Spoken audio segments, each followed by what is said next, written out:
اللہ یہ راحیل بھائی کہاں رہ گئے؟ عائزہ ٹہل ٹہل کر تھک گئی تھی، تمہارے خیال میں تمہاری اس لیفٹ رائٹ سے وہ جلدی آ جائیں گے؟ محسن بہت لگن کے ساتھ کینو چھیلنے میں مصروف تھا۔ مگر عائزہ بی بی، یہ تمہاری شدید غلط فہمی ہے۔ ہاں یہ ضرور ہے کہ تمہارا قد گھس کر مزید چھوٹا ہو جائے گا۔ اس نے عائزہ کے چھوٹے قد پہ چوٹ کی تو وہ تلملا کر رہ گئی۔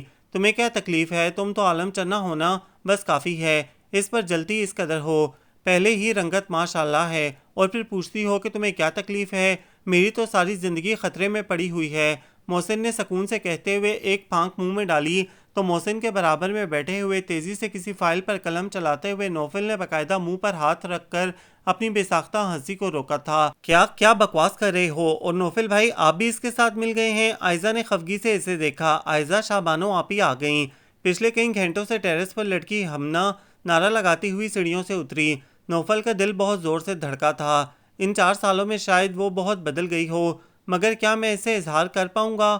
اے لڑکی، آہستہ اترو گی تب بھی شاہ بانو آ جائے گی۔ تمہاری انہی حرکتوں کی وجہ سے کراچی میں زلزلے کے جھٹکے محسوس کیے گئے ہیں۔ محسن نے تاک کر ہمنا کو کینو کا بیچ مارا۔ ہاں اس دنیا میں ساری تباہیوں کی ذمہ دار تمہیں میں ہی نظر آتی ہوں، کبھی اپنے گریبان میں بھی جھانک لیا کرو۔ ہمنا عائزہ کو گھسیٹتی ہوئی بہت اطمینان سے کہتے ہوئے باہر نکل گئی۔ ہیں یہ کیا کہہ گئی بھائی؟ محسن نے حیرت سے نوفل کو دیکھا۔ تمہاری ہمزاد ہونے کا ثبوت دے کر گئی ہے ڈیئر بردر، نوفل نے مسکرا کر کہا۔ محسن اور ہمنا جڑوا تھے۔ چل یار ہم بھی اس ہاف ایسٹرن ہاف ویسٹرن حسینہ سے ملاقات کر لیں، پھر تو وہ بزرگ خواتین کے نرخے میں گر جائے گی۔ محسن ہاتھ جھاڑتے ہوئے اٹھ کھڑا ہوا۔ محسن کسی کو تو بخش دیا کرو۔ نوفل نے پین بند کر کے فائل میں پھنسایا۔ ہاں تو کیا غلط کہا میں نے؟ جینز اور ٹی شرٹ پر درجن بھر چوڑیاں پہنتی ہے، خالصتاً امریکن لہجے میں اتنی گاڑی اردو بولتی ہے کہ ہم جیسے لوگ منہ دیکھتے رہ جاتے ہیں اس کا۔ محسن سر جھٹکتے ہوئے باہر نکل گیا اور نوفل بھی سر ہلاتے ہوئے اس کے پیچھے چل پڑا۔ نہیں یہ تو ذرا بھی نہیں بدلی ہے، آج بھی ویسی ہی ہے، مست مگن، میرے جذبوں سے بے خبر۔ بلیک ٹراؤزر اور ہاف وائٹ کوٹ میں سیاہ سرخ اور براؤن چیک کا مفلر دوپٹے کے سٹائل میں گردن کے گرد لپیٹے ہوئے وہ عائزہ اور ہمنا سے مل رہی تھی۔ شولڈر کٹ بال پونی سے نکل کر ادھر ادھر اڑ رہے تھے، جنہیں سمیٹنے کی کوشش میں اس کی کلائیوں میں سیاہ چوڑیاں بج اٹھتی تھیں۔ خود کو سنبھالو نوفل عباس رضا، اب تمہیں ایک اسکول بوائے کی طرح بیہیو کرنا بالکل زیب نہیں دیتا ہے۔ نوفل نے بری طرح دھڑکتے دل کو سرزنش کی۔ واللہ مشرق اور مغرب کا یہ حسین امتزاج دیکھنے کے لیے 4 سال ترسے ہیں۔ محسن کی رگ پھڑکی۔ تم محسن ہونا کس قدر لمبے ہو گئے ہو؟ شاہ بانو محسن کے سامنے کھڑی حیرت سے کہہ رہی تھی۔ بھئی اب میں آپ کی حیرت دور کرنے کے لیے اپنی ٹانگیں تو نہیں کٹوا سکتا۔ محسن ہونٹ دبا کر مسکرایا۔ ویسے کٹوا ہی لو تو اچھا ہے، تمہاری نظروں کے زاویے تو میں نے بھی دیکھے ہیں، اس بیچاری کو تو سٹول پر کھڑے ہو کر تم سے بات کرنا پڑے گی، شاہ بانو شرارت آمیز انداز میں کہہ رہی تھی۔ محسن بری طرح خجل ہو گیا۔ واؤ، اسے کہتے ہیں شیر کو سوا شیر ملنا۔ ہمنا قریب کھڑی تھی، بہت زور سے ہنس کر بولی۔ اسی وقت شاہ بانو کی نظر نوفل پر پڑی تھی۔ ارے نوفل کیسے ہو؟ بالکل پہلے جیسا۔ وہ پوری طرح خود کو سنبھال چکا تھا، کم گو اور محتاط۔ شاید۔ نوفل نظریں چرا کر سامنے کی طرف دیکھنے لگا۔ شاید نہیں، یقیناً، وہ زور دے کر کہتے ہوئے اندر کی طرف بڑھ گئی۔ نوفل خاموشی سے اسے جاتا دیکھ رہا تھا۔ سب سے ملتے ملاتے اور حال احوال سناتے سناتے وہ حد سے زیادہ تھک چکی تھی، مگر ان سب کی محبتوں کے سامنے اپنی تھکن کا اظہار کرنا اسے اچھا نہیں لگ رہا تھا۔ میرے خیال میں تم لوگ باقی باتیں بعد میں کر لینا، شاہ بانو بہت تھک گئی ہوگی۔ اس نے تشکر آمیز نظروں سے یہ جملہ ادا کرنے والی ہستی کی طرف دیکھا۔ ارے آپ فروا بھابھی سے ملی؟ یہ اس گھر کا تازہ ترین اضافہ ہیں، عمیر بھائی کی بیگم۔ ہمنا کو خیال آیا تھا اب تازہ کہاں رہی ہیں، پورے 3 سال پرانی ہو چکی ہیں، اب تو ان کا سرٹیفکیٹ بھی 1.5 سال کا ہو چکا ہے۔ محسن نے ایک طرف سوئے ہوئے ساتھ کی جانب اشارہ کیا۔ اچھا چلو اب اس کی جان چھوڑو تم لوگ، جاؤ شاہ بانو تم اپنے کمرے میں جا کر آرام کر لو۔ رفت کو بھی خیال آیا۔ جی چھوٹی امی، وہ دل ہی دل میں شکر ادا کرتے ہوئے اٹھ گئی۔ ارے یہ عطیہ کہاں ہے؟ اسے اچانک ہی دھیان آیا تھا۔ اسکول میں۔ محسن کا انداز ایسا تھا کہ وہ الجھ گئی۔ اسکول میں؟ جاب کرتی ہے وہ، تم کہاں اس کی باتوں پر دھیان دے رہی ہو؟ سعدیہ بھابھی نے محسن کو گھورا۔ ہاں حقوق نسواں کی علمدار ہیں، اس لیے محض شوقیہ جاب فرماتی ہیں۔ وہ محسن ہی کیا جو کسی کے دباؤ میں آ جائے؟ آج صبح احمد تمہارے بارے میں پوچھ رہے تھے، رات میں انہوں نے بلایا ہے تمہیں۔ سعدیہ کو اس کی کمزوری کا علم تھا؟ نہیں، وہ سچ مچ اپنی جگہ سے اچھل پڑا تھا۔ چلو شاہ بانو، فروا نے مسکراہٹ چھپاتے ہوئے اسے مخاطب کیا۔ عطیہ کے اسکول میں پیپرز ہو رہے تھے، آج رزلٹ اناؤنس ہونا تھا، اس لیے چھٹی نہیں کر سکی ہے، فروا نے ساتھ چلتے ہوئے اسے بتایا۔ ہم تم سے نہ کچھ کہہ پائے، تم ہم سے نہ کچھ کہہ پائے، لگتا ہے ڈر یہ بات کہ دل کی دل میں نہ رہ جائے۔ او مجنوں کی اولاد، کیا کر رہے ہو اس طرح اکیلے میں؟ راحیل نے کمرے میں داخل ہو کر ڈیک آف کیا۔ ارد گرد ڈھیروں کتابیں پھیلائے نوفل دیوار پر نظر جمائے بیٹھا تھا۔ کچھ نہیں، وہ چونک گیا۔ وہ تو میں دیکھ رہا ہوں۔ راحیل نے بغور اس سے دیکھا، پھر غرق ہو اس کی یادوں میں نوفل نے مجرمانہ انداز میں سر جھکا لیا۔ ایک تو سب سے بڑا مسئلہ یہ ہے کہ تم اس کا نام بھی نہیں بتاتے ہو۔ آخر کب تک یہ ون وے ٹریفک چلے گا؟ اس طرح دیوانگی سے کسی کو چاہنا اور مسلسل چاہے چلے جانا اس دور میں سراسر حماقت ہے یار۔ راحیل اس کا ستا ہوا چہرہ دیکھ رہا تھا۔ تم یہ بات کہہ رہے ہو؟ نوفل نے چہرہ اوپر کیا۔ راحیل کا چہرہ دھواں دھواں سا ہونے لگا تھا۔ مجھ سے موازنہ مت کرو نوفل، میری بات اور تھی۔ میرے نصیب کے ستارے اس سے ملتے ہی نہیں تھے، بس یہ دل ہی غلط جگہ مچل گیا تھا۔ اس کا لہجہ بہت دھیما تھا۔ مگر میں یہ سب افورڈ نہیں کر سکتا ہوں راحیل، میں تم جیسا باہمت نہیں ہوں۔ اگر اسے میرے جذبوں کی خبر ہو گئی اور پھر بھی میرے نصیب کے ستارے اس سے نہ مل سکے تو میں بالکل تہہ دست ہو جاؤں گا۔ میرے لیے میری ذات کا بھرم بہت قیمتی ہے، یہ بھی کھو جائے تو نہیں یار، نوفل سچائی سے کہہ رہا تھا۔ کیا یہ بزدلی نہیں ہے؟ راحیل نے اسے بھڑکانا چاہا، شاید وہ ہر بات اسی طرح تسلیم کر لیتا تھا۔ راحیل ایک گہری سانس لے کر کمرے سے باہر نکل گیا، اور جب بہترین کلاس ڈیکوریٹ کرنے پر مجھے انعام کے لیے پکارا گیا تو بتا نہیں سکتی ہوں کہ وہ عورتیں کیسا جل کر خاک ہو گئی تھیں۔ عطیہ سوچ سوچ کر محظوظ ہو رہی تھی۔ کون عورتیں؟ شاہ بانو کے حیرت سے پوچھنے پر ہمنا مسکرا دی۔ دراصل عطی آپا کے اسکول میں ساری ٹیچرز میرڈ ہیں سوائے ان کے اور عظما کے، اس لیے یہ دونوں انہیں اسی نام سے پکارتی ہیں، اس نے بتایا تو وہ بھی مسکرا دی۔ اوف اللہ، پتہ نہیں یہ سردیاں کیوں آتی ہیں، کام کرنے کے نام سے بھی جان نکل جاتی ہے۔ عائزہ برتن دھو کر فارغ ہوئی تھی، اس لیے بڑبڑاتی ہوئی لاؤنج میں داخل ہوئی۔ بری بات ہے عائزہ، کسی موسم کو برا بھلا نہیں کہتے ہیں، اللہ کو ناگوار گزرتا ہے۔ طاہرہ نے سویٹر بنتے ہوئے اسے سرزنش کی۔ اور تمہاری جان تو کام کے نام سے آلریڈی نکل جاتی ہے بغیر موسم کی پابندی کے۔ محسن نے ڈرائی فروٹ پھانکتے ہوئے ٹکڑا لگایا۔ وہ کافی دیر سے خاموش بیٹھا تھا۔ تم نہ بولا کرو ہر معاملے میں پیٹو، کھا کھا کر مر جانا کسی دن۔ وہ سلگ کر بولی، پتہ نہیں کب اس کی چھٹیاں ختم ہوں گی اور ہمیں سکھ کا سانس نصیب ہوگا۔ وہ شاہ بانو کے برابر میں بیٹھ گئی۔ محسن آج کل انٹر کا امتحان دے کر فارغ تھا۔ ہاں ہاں ہاں، میں کھا کھا کر مروں یا نہیں، مگر تم جل جل کر ضرور ختم ہو جاؤ گی۔ وہ دل کھول کر ہنسا تھا۔ محسن کیوں تنگ کرتے ہو اسے؟ عطیہ عائزہ کے رد عمل سے پہلے ہی بول پڑی تھی۔ ہاں ہاں، یہ ہے نا حقوق نسواں کے علمدار، ان سے کرو مدد کی درخواست، شاید تمہارے لیے بھی کچھ کر سکیں۔ وہ ڈٹائی سے مسکرا رہا تھا۔ توبہ ہے محسن، تمہارے پاس لفظوں کا کتنا بڑا سٹاک ہے جو کبھی ختم نہیں ہوتا۔ شاہ بانو کو بھی ہنسی آ گئی۔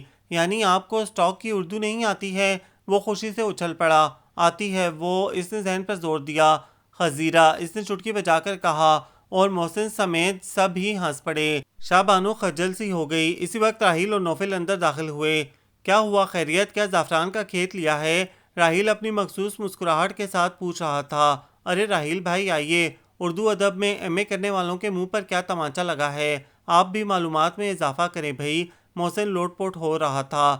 سٹاک کا مطلب معلوم ہے آپ کو؟ ہاں، ذخیرہ۔ کیوں؟ وہ اور نوفل وہیں بیٹھ گئے۔ جی نہیں، خزیرہ۔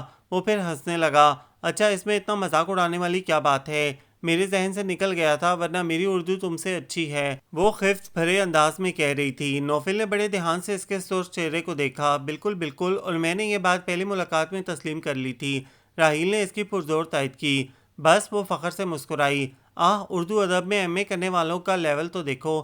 محسن نے راحیل کو بھی لپیٹا۔ اردو ادب میں ایم اے کس نے کیا ہے بھائی؟ اب کے شاہ بانو نے پوچھ لیا۔ راحیل بھائی نے، ہمنا نے جواب دیا تو وہ حیرت سے راحیل کو دیکھنے لگی۔ آپ نے یہ تو بتایا ہی نہیں تھا۔ نوفل نے بے ساختہ ہی راحیل کو دیکھا تھا اور کسی کام سے عطیہ کو بلانے کے لیے آتی ہوئی فروا کے قدم ٹھہر گئے تھے۔ اچھا، شاید بھول گیا ہوں گا، وہ لاپرواہی سے کہتے ہوئے اٹھ گیا۔ نوفل، وہ اسٹیٹ ایجنسی کا پروجیکٹ میں نے فائل کر دیا ہے، ارشاد آئے تو اسے دے دینا۔ وہ نوفل سے کہہ کر باہر نکلا تو سامنے کھڑی فروا سے ٹکراتے ٹکراتے بچا۔ اوہ سوری۔ فروا کے قدم بے ساختہ پیچھے ہٹے۔ راحیل، پلیز فروا، مت پکارا کرو مجھے اس قدر ہمدرد لہجے میں سچ مچ بھول جانا چاہتا ہوں۔ وہ اس کی بات کاٹ کے آگے بڑھ گیا۔ فروا ہونٹ کاٹتے ہوئے واپس پلٹ گئی۔ ہیلو، میں آئی کم ان؟ شاہ بانو نے اندر جھانکا۔ تقریباً سبھی موجود تھے۔ رات کے کھانے کے بعد فراغت کا وقت تھا۔ آ جائیے جی، بس آپ ہی کی کمی ہے۔ محسن عائزہ اور ہمنا کے ساتھ مونوپلی کھیل رہا تھا۔ کیا ہو رہا ہے؟ اس نے سرسری نظر سے ہال نما کمرے کا جائزہ لیا۔ بڑی امی اور چھوٹی امی ایک طرف رکھے تخت پر بیٹھی ڈھیر ساری گاجریں چھیل رہی تھیں اور ان کے قریبی قالین پر بے ترتیبی سے بکھرے اخبار کے درمیان نوفل سر اخبار میں گھسیڑے بیٹھا تھا۔ بڑی امی اتنی ساری گاجروں کا کیا بنائیں گی؟ وہ قریب آ کر حیرت سے پوچھ رہی تھی۔ لال تھوتھا۔ محسن پھر بولا، واٹ؟ یہ کیا ہوتا ہے؟ وہ الجھ کر اسے دیکھ رہی تھی۔ ظاہر ہے گاجروں کے کلر کی مناسبت سے اسے نیلا تھوتھا تو نہیں کہیں گے، مگر یقین کیجیے زندگی سے عاجز افراد بطور خاص ہماری والدہ محترمہ سے رجوع فرماتے ہیں، آپ کبھی غلطی سے بھی مت چکھ لیجیے گا، چاہے یہ خواتین کتنا ہی اصرار سے کھلائیں، دوسروں کو بہلانے کے لیے یہ اسے مربع کا نام دیتی ہیں۔ وہ حسب عادت چل پڑا تھا۔ محسن آخر چھوٹی امی کو ٹوکنا پڑا، یہ کیا کہہ رہا ہے؟ وہ لجتی ہوئی نوفل کے نزدیک بیٹھ گئی جس کے ہونٹوں پر بڑی بے اختیار مسکراہٹ آئی تھی۔ ارے چھوڑو، اس کی باتیں سن کر اڑا دینے والی ہوتی ہیں، تم کہاں غور کرنے لگی ہو؟ کی بورڈ پر تھرکتی راحیل کی انگلیاں لمحے کو رکی تھیں اور چہرے پر مسکراہٹ کا تاثر بہت واضح تھا۔ آج اس کا کمپیوٹر کچھ ڈسٹربنس کر رہا تھا، اس لیے اپنے کمرے کے بجائے وہ بھی یہیں بیٹھا کوئی کام کر رہا تھا۔ شابانو، آؤ یہ پرانے البم دیکھتے ہیں۔ عطیہ ہاتھ میں ڈھیر سارے البمز اٹھا کر وہاں آ گئی۔ اور شیور بڑا مزہ آئے گا۔ اس نے لطف اندوز ہونے کے خیال سے دونوں ہاتھ آپس میں رگڑے۔ اس کے ہاتھوں میں پڑی چوڑیاں زور و شور سے بج اٹھیں۔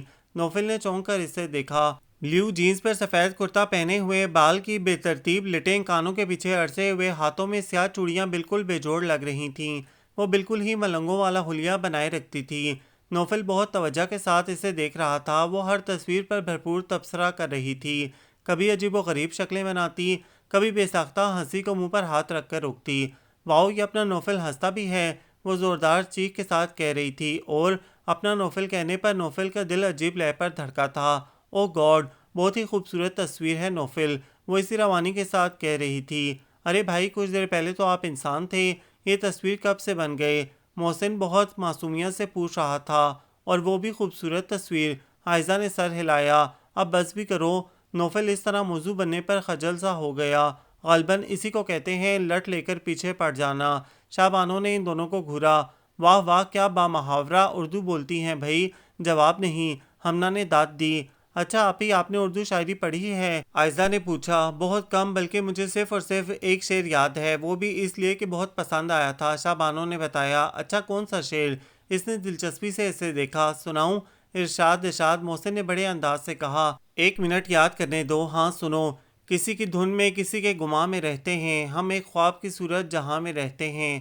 شابانو کی نظریں تصویر پر جمی تھیں اور لب مسکرا رہے تھے۔ واہ واہ واہ، زبردست، لاجواب۔ ہمنا، محسن اور عائزہ نے اسے کورس میں داد دی۔ نوفل خاموشی سے اسے دیکھ رہا تھا۔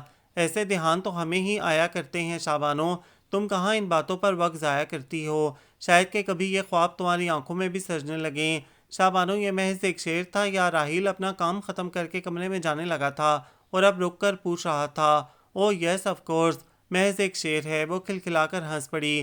آئی وش کہ یہ محض ایک شعر ہی رہے، ورنہ ایسی حقیقتیں بڑی جان لیوا ہوا کرتی ہیں۔ وہ عجیب سے تاثرات کے ساتھ کہتے ہوئے پلٹ گیا۔ شابانو حیرت سے اس کی پرس کو گھورتی رہ گئی۔ موچن چچا آپ کو بابا بلا رہے ہیں۔ رمیز بال اچھالتے ہوئے لان میں آیا۔ اس دن موسم بہت اچھا ہو رہا تھا، آسمان بادلوں سے ڈھک گیا تھا، ہوا میں ٹھنڈک بہت اچھی لگ رہی تھی، اس لیے وہ سب لان میں بیٹھے گپ شپ لگا رہے تھے۔ او یار، تو مت لیا کر میرا نام۔ محسن نے اس کے سامنے ہاتھ جوڑ دیے۔ ہر بات صاف بولتا ہے، بس سین پر لڑک جاتا ہے۔ مجھ سے ہی دشمنی ہے کیا تیری؟ اس کی جھنجھلاہٹ پر ہمنا زور سے ہنس پڑی۔ بڑے بھائی کی بے بسی پر ہنستی ہو بدتمیز لڑکی، اس نے ہمنا کو گھورا۔ ارے جاؤ، صرف 10 منٹ بڑے ہو مجھ سے، 10 سال بھی بڑے ہوتے نا تو اسی طرح ہنستی۔ وہ پھر کھلکھلائی۔ محسن سر جھٹک کر خاموش ہو گیا۔ محسن، کیا بات ہے، ایسے کیوں ہو رہے ہو؟ شابانو بہت دیر سے اس کی یہ کیفیت محسوس کر رہی تھی۔ کل احمد نے کیا بات کی تھی تم سے؟ سعدیہ نے پوچھا۔ دیکھیے بھابھی، آپ اپنے شوہر نامدار کو سمجھائیے کہ میرے خلاف سازشیں کرنا بند کر دیں۔ اس کا انداز بدستور تھا۔ کیسی سازش؟ وہ حیران ہوئیں۔ آپ انہیں بتا دیں کہ نوفل بھائی MBA کر رہے ہیں، بس کافی ہے، میرا اس میں کوئی انٹرسٹ نہیں ہے، مجھے B فارمیسی کرنا ہے، اور اگر انہوں نے زیادہ زور زبردستی کی تو… وہ اٹھا اور پیر پٹکتا ہوا اندر چلا گیا۔ احمد بھائی حد کرتے ہیں، جب وہ نہیں پڑھنا چاہتا ہے تو زبردستی کرنے کی کیا ضرورت ہے؟ وہ خواہ مخواہ ٹینس ہو گیا ہے۔ سعدیہ فکر مندی سے کہتی ہوئی اٹھ گئیں۔ شابانو ان کی محبت دیکھ کر بہت متاثر ہو رہی تھی۔ یہ لیجئے جناب، گرما گرم پکوڑے اور مزیدار کافی۔ عطیہ اور فروا ہاتھ میں ٹرے اٹھائے باہر آئیں۔ واہ بھابھی، دل خوش کر دیا آپ نے۔ عائزہ نے پلیٹ میں ہاتھ مارا۔ نوفل بھائی آپ بھی یہیں آ جائیں۔ ہمنا نے دور سے آتے نوفل کو آواز لگائی۔ او ہو، تو یہ ٹھاٹھ ہیں۔ وہ نزدیک آ گیا۔ بھائی راحیل نہیں آیا ابھی؟ ریسٹ واش پر نظر ڈالتے ہوئے وہ ان لوگوں کے درمیان بیٹھ گیا۔ نہیں، آنے ہی والا ہوگا۔ فروا نے پلیٹ اس کی طرف بڑھائی۔ نو تھینکس، راحیل بھائی کے بغیر تو ان کے حلق سے نوالا بھی نہیں اترتا ہے، ہمنا نے کہا تو وہ مسکرانے لگا۔ حالانکہ عمروں میں تقریباً 6-7 سال کا فرق ہے، مگر دوستی اس قدر ہے کہ کوئی حد نہیں۔ عطیہ نے شاہ بانو کی طرف دیکھ کر کہا، راحیل ہے بھی تو اتنا بے تکلف، ہر ایک سے یوں گھل مل جاتا ہے کہ بڑے چھوٹے کا فرق باقی نہیں رہتا۔ فروا نے کہا، اب مجھے ہی لے لو، میں اس سے 6 سال چھوٹی ہوں، مگر میں نے آج تک اسے راحیل بھائی نہیں کہا۔ حالانکہ امی مجھے بہت ڈانٹتی تھیں، مگر میری زبان پر چڑھتا ہی نہیں تھا، اور پھر ہم لوگوں نے ایم اے بھی ساتھ ہی کیا تھا نا، اس لیے کبھی کوئی جھجک محسوس ہی نہیں ہوئی۔ فروا راحیل کی چچا زاد بہن تھی۔ ہاں یہ تو ہے، شاہ بانو نے اس سے اتفاق کیا، مگر نوفل تو ایسا نہیں ہے، یہ تو بہت کم بولتا ہے، بس مسکرا کر ہی کام چلا لیتا ہے۔ اس کی بات پر نوفل نے ایک نظر اسے دیکھا۔ لگتا تو نہیں ہے کہ میرا کام صرف مسکرانے سے چل جائے گا بے خبر لڑکی۔ ہاں ہمارے نوفل بھائی ایسے ہی ہیں، بہت محتاط اور الگ تھلگ سے، پھونک پھونک کر قدم اٹھانے والے، بڑے سے بڑے راز کو اپنے سینے میں دفن کر لیتے ہیں، بڑی سے بڑی بات کو شربت کی طرح پی جاتے ہیں۔ آپ کو کبھی ان کے تاثرات سے بھی یہ اندازہ نہیں ہوگا کہ ان کے دل میں کیا ہے۔ ہمنا کے لہجے میں بھائی کی محبت بول رہی تھی، مگر انسان کو ایسا تو نہیں ہونا چاہیے، کبھی کبھی جذبات کا اظہار کر دینا بہت ضروری ہوتا ہے، ورنہ ایک عمر کا پچھتاوا رہ جاتا ہے۔ شاہ بانو نے کافی کا مگ اٹھاتے ہوئے کہا، لیکن کبھی کبھی اظہار کر دینے سے بھی تو ایک عمر کا پچھتاوا رہ جاتا ہے، ایک کسک، ایک خلش جو زندگی بھر کے لیے ناسور بن جاتی ہے، کہ ذات کا بھرم بھی گوایا اور ہاتھ بھی کچھ نہ آیا۔ نوفل کی نظریں مین گیٹ سے اندر داخل ہوتے ہوئے راحیل کی گاڑی پر جمی تھیں۔ یہ تعویلیں بزدل پیش کیا کرتے ہیں، جنہیں اپنی ذات کا بھرم اتنا پیارا ہوتا ہے، ان کے پاس صرف ذات کا بھرم ہی رہ جاتا ہے۔ ایسے لوگ ساری زندگی تہی دست اور تہی دامن رہ جاتے ہیں، ہر ایک سے اجنبی اور بیگانے، اپنی انا کے گنبد میں قید، ساری عمر اپنی ہی بازگشت سنتے رہتے ہیں، نہ کسی پر اعتبار کرتے ہیں اور نہ کوئی ان پر اعتبار کرتا ہے۔ شاہ بانو حد سے زیادہ سنجیدہ تھی۔ میرے خیال میں تمہاری اردو ضرورت سے کچھ زیادہ ہی اچھی ہو گئی ہے، فروا آہستگی سے بڑبڑائی۔ وہ چاہتی تھی کہ راحیل کے قریب آنے سے پہلے یہ موضوع بند ہو جائے۔ آہا، یہاں تو موسم کا صحیح لطف لیا جا رہا ہے بھائی۔ راحیل ٹائی کی نوٹ ڈھیلی کرتے ہوئے وہیں دھم سے بیٹھ گیا۔ کمن فروا بھابھی، آپ لوگ بار بار میری اردو پر کمنٹس کیوں کرتے ہیں؟ میں یہاں رہتی نہیں ہوں، مگر تعلق تو یہیں سے رکھتی ہوں نا، اور پھر ہمارے گھر میں سب اردو میں ہی بات کرتے ہیں۔ میرے پاپا اس معاملے میں بہت سخت ہیں۔ شاہ بانو کے تند لہجے پہ راحیل نے چونک کر اسے دیکھا، پھر باری باری سب کے سنجیدہ چہروں کو دیکھا۔ خیریت، لگتا ہے کہ کافی سنجیدہ گفتگو ہو رہی ہے۔ نہیں، کچھ خاص نہیں، تم چینج کر کے فریش ہو جاؤ۔ فروا نے اسے ٹالنا چاہا۔ آپ بتائیں راحیل بھائی، انسان کو اپنے جذبات کا اظہار کر دینا چاہیے یا کسی قیمتی خزانے کی طرح اپنے دل کی تجوری میں بند رکھنا چاہیے؟ ہمنا نے بے خبری میں اس کی شہ رگ پر خنجر پھیر دیا تھا۔ راحیل، تمہارا فون آیا تھا، کوئی حیدر صاحب تھے، انہوں نے کہا تھا کہ گھر آؤ تو کال بیک کر لینا۔ فروا اس کے چہرے پر لہراتے سائے کو دیکھتے ہوئے گھبرا رہی تھی۔ فروا، میں نے تمہیں پہلے بھی کہا تھا کہ مجھ سے اس لہجے میں بات مت کیا کرو، کبھی کبھی لوگوں کی بے توجہی سے زیادہ ان کی توجہ مار ڈالتی ہے، اور پھر میں تو لوگوں کی اتنی زیادہ بے مروتی سہ چکا ہوں کہ اب مروت اور محبت میں ڈوبا ایک لفظ بھی الزام لگتا ہے۔ راحیل، آپ نے محبت کی ہے؟ شاہ بانو کافی دنوں سے مچلتے اس سوال کو لبوں پر لائی۔ ہاں کی ہے۔ راحیل کی مسکراہٹ واپس آ گئی تھی۔ نوفل اور فروا نے بے اختیار ہی ایک دوسرے کو دیکھا۔ کس سے؟ ہمنا اور عائزہ بے ارادہ ہی چیخ پڑیں۔ اس کائنات کے ہر سچے رنگ سے، پھول پودوں سے، بہتے جھرنوں سے، اڑتے بادلوں سے، برستی برسات سے، گاتے پنچھیوں سے۔ آپ بات کو ٹال رہی ہیں راحیل۔ شاہ بانو نے اسے ٹوک دیا۔ میں اس کائنات میں بسنے والے انسانوں کی بات کر رہی ہوں۔ نہیں، انسان اس لائق نہیں رہا۔ اس کی آنکھیں دھواں دھواں ہو رہی تھیں، مگر چہرے پر مسکراہٹ برقرار تھی۔ شاہ بانو ایک لمحے کو چپ ہو گئی۔ کیا ہوا؟ جواب پسند نہیں آیا یا سوالات ختم ہو گئے؟ راحیل نے ایک نظر اس پر ڈالی۔ آپ نے ایسا کیوں کہا؟ کیا انسان سے زیادہ بھی اس دنیا میں کچھ اہم ہوتا ہے، یا آپ اپنی تھیوری پر اس قدر مطمئن ہیں کہ انسان اور انسانیت کی عظمت سے انکاری ہو رہے ہیں؟ وہ سنجیدگی سے اسے دیکھ رہی تھی۔ میں صرف تھیوریز پر یقین رکھنے والوں میں سے نہیں ہوں شاہ بانو، بہت زیادہ پریکٹیکل بندہ ہوں، یا شاید اب ہو گیا ہوں۔ مگر اتنا تو میں جان گیا ہوں کہ اب انسان سے زیادہ دوسری چیزیں اہم ہوتی ہیں۔ سب سے ارزاں انسان اور انسان کی محبت ہی ہو گئی ہے۔ اس نے اپنا سر دونوں ہاتھوں میں تھام لیا تھا۔ سارے زخم ادھڑ رہے تھے اور ہر زخم سے اس قدر ٹیس اٹھ رہی تھی کہ تکلیف ناقابل برداشت ہو گئی تھی۔ راحیل تم چلو یہاں سے، گیٹ اپ۔ نوفل نے کھڑے ہو کر اس کا ہاتھ گھسیٹا۔ میں ٹھیک ہوں نوفل، اٹس اوکے۔ راحیل نے اس کا ہاتھ تھام کر مسکرانے کی کوشش کی۔ راحیل میں کہہ رہا ہوں نا کہ اٹھ جاؤ، ہری اپ۔ نوفل نے اسے زبردستی کھینچ کر کھڑا کیا اور اندر لے گیا۔ شاہ بانو پرسوچ انداز میں ان دونوں کو جاتے دیکھ رہی تھی۔ کبھی کبھی یہ اس طرح کیوں ریئیکٹ کر جاتے ہیں؟ کیوں آزماتے ہو اپنی برداشت کو؟ نوفل نے اسے بیڈ پر لٹاتے ہوئے خفگی سے پوچھا۔ میں اپنی برداشت کو نہیں، اپنی یادداشت کو آزما رہا تھا نوفل۔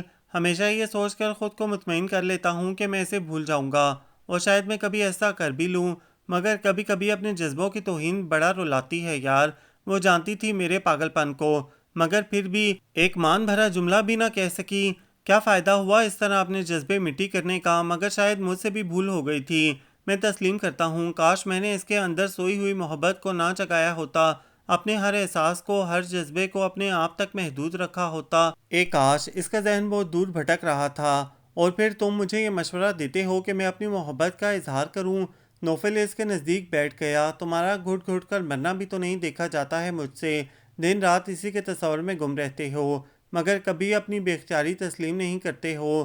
اب اظہار کرو یا نہ کرو، یہ روگ تو تم کو بھی لگ چکا ہے۔ نوفل عباس رضا، خدا کرے کہ تمہارا مقدر مجھ سے مختلف ہو، مگر ایک بات یاد رکھو، اپنے دل کی لگامیں ہمیشہ اپنے ہاتھ میں رکھنا، کہ ہزار یقین دہانی کے باوجود اگر رد کر دیا جائے تو ہمیشہ پچھتاوے کی آگ دامنے دل کو جھلساتی رہتی ہے۔ تمہیں پتہ ہے نوفل، میں کبھی خود کو کوہکن سمجھتا تھا، دنیا کی کوئی مشکل نہیں لگتی تھی، اپنی محبت کی طاقت پر حد سے زیادہ بھروسہ تھا، اتنا کہ قسمت اور مقدر مجھے اپنے قدموں میں ڈھیر لگتے تھے، مگر میں کیس و کوہکن نہیں ہوں۔ میں تو مصلحتوں میں گھرا ہوا ایک بے بس انسان تھا، جو اپنے اوپر لگائے ہوئے ایک الزام کو مٹا نہ سکا۔ اپنی ذات کے اعتبار کو کھونے کے بعد پتہ چلا کہ زندگی کیا ہوتی ہے۔ راحیل، نوفل نے اس کے کندھے پر ہاتھ رکھا۔ ریلیکس، اب اتنا مت سوچو، چینج کر کے تھوڑی دیر آرام کر لو، ایک نیند لے کر اٹھو گے تو بالکل فریش ہو جاؤ گے، سب کچھ بھول جاؤ گے۔ راحیل کے ہونٹوں پر ایک زخمی مسکراہٹ ابھری۔ آج پھر تجھ کو بھلانے کی قسم کھاتا ہوں۔ راحیل درد بھرے انداز میں گنگناتے ہوئے اٹھ گیا، اور نوفل ہونٹ دانتوں تلے دبائے اسے دیکھتا رہ گیا۔ فروہ بھابی، مجھے آپ سے کچھ پوچھنا ہے۔ شاہ بانو اس سے مخاطب تھی۔ دوپہر کا وقت تھا، سبھی آرام کر رہے تھے۔ فروہ کچن کی صفائی کرنے کے بعد باہر آئی تو شاہ بانو نے اسے روک لیا۔ پوچھو؟ وہ دوپٹے سے ہاتھ پہنچتی ہوئی اس کے ساتھ کمرے میں آ گئی۔ راحیل نے اب تک شادی کیوں نہیں کی ہے؟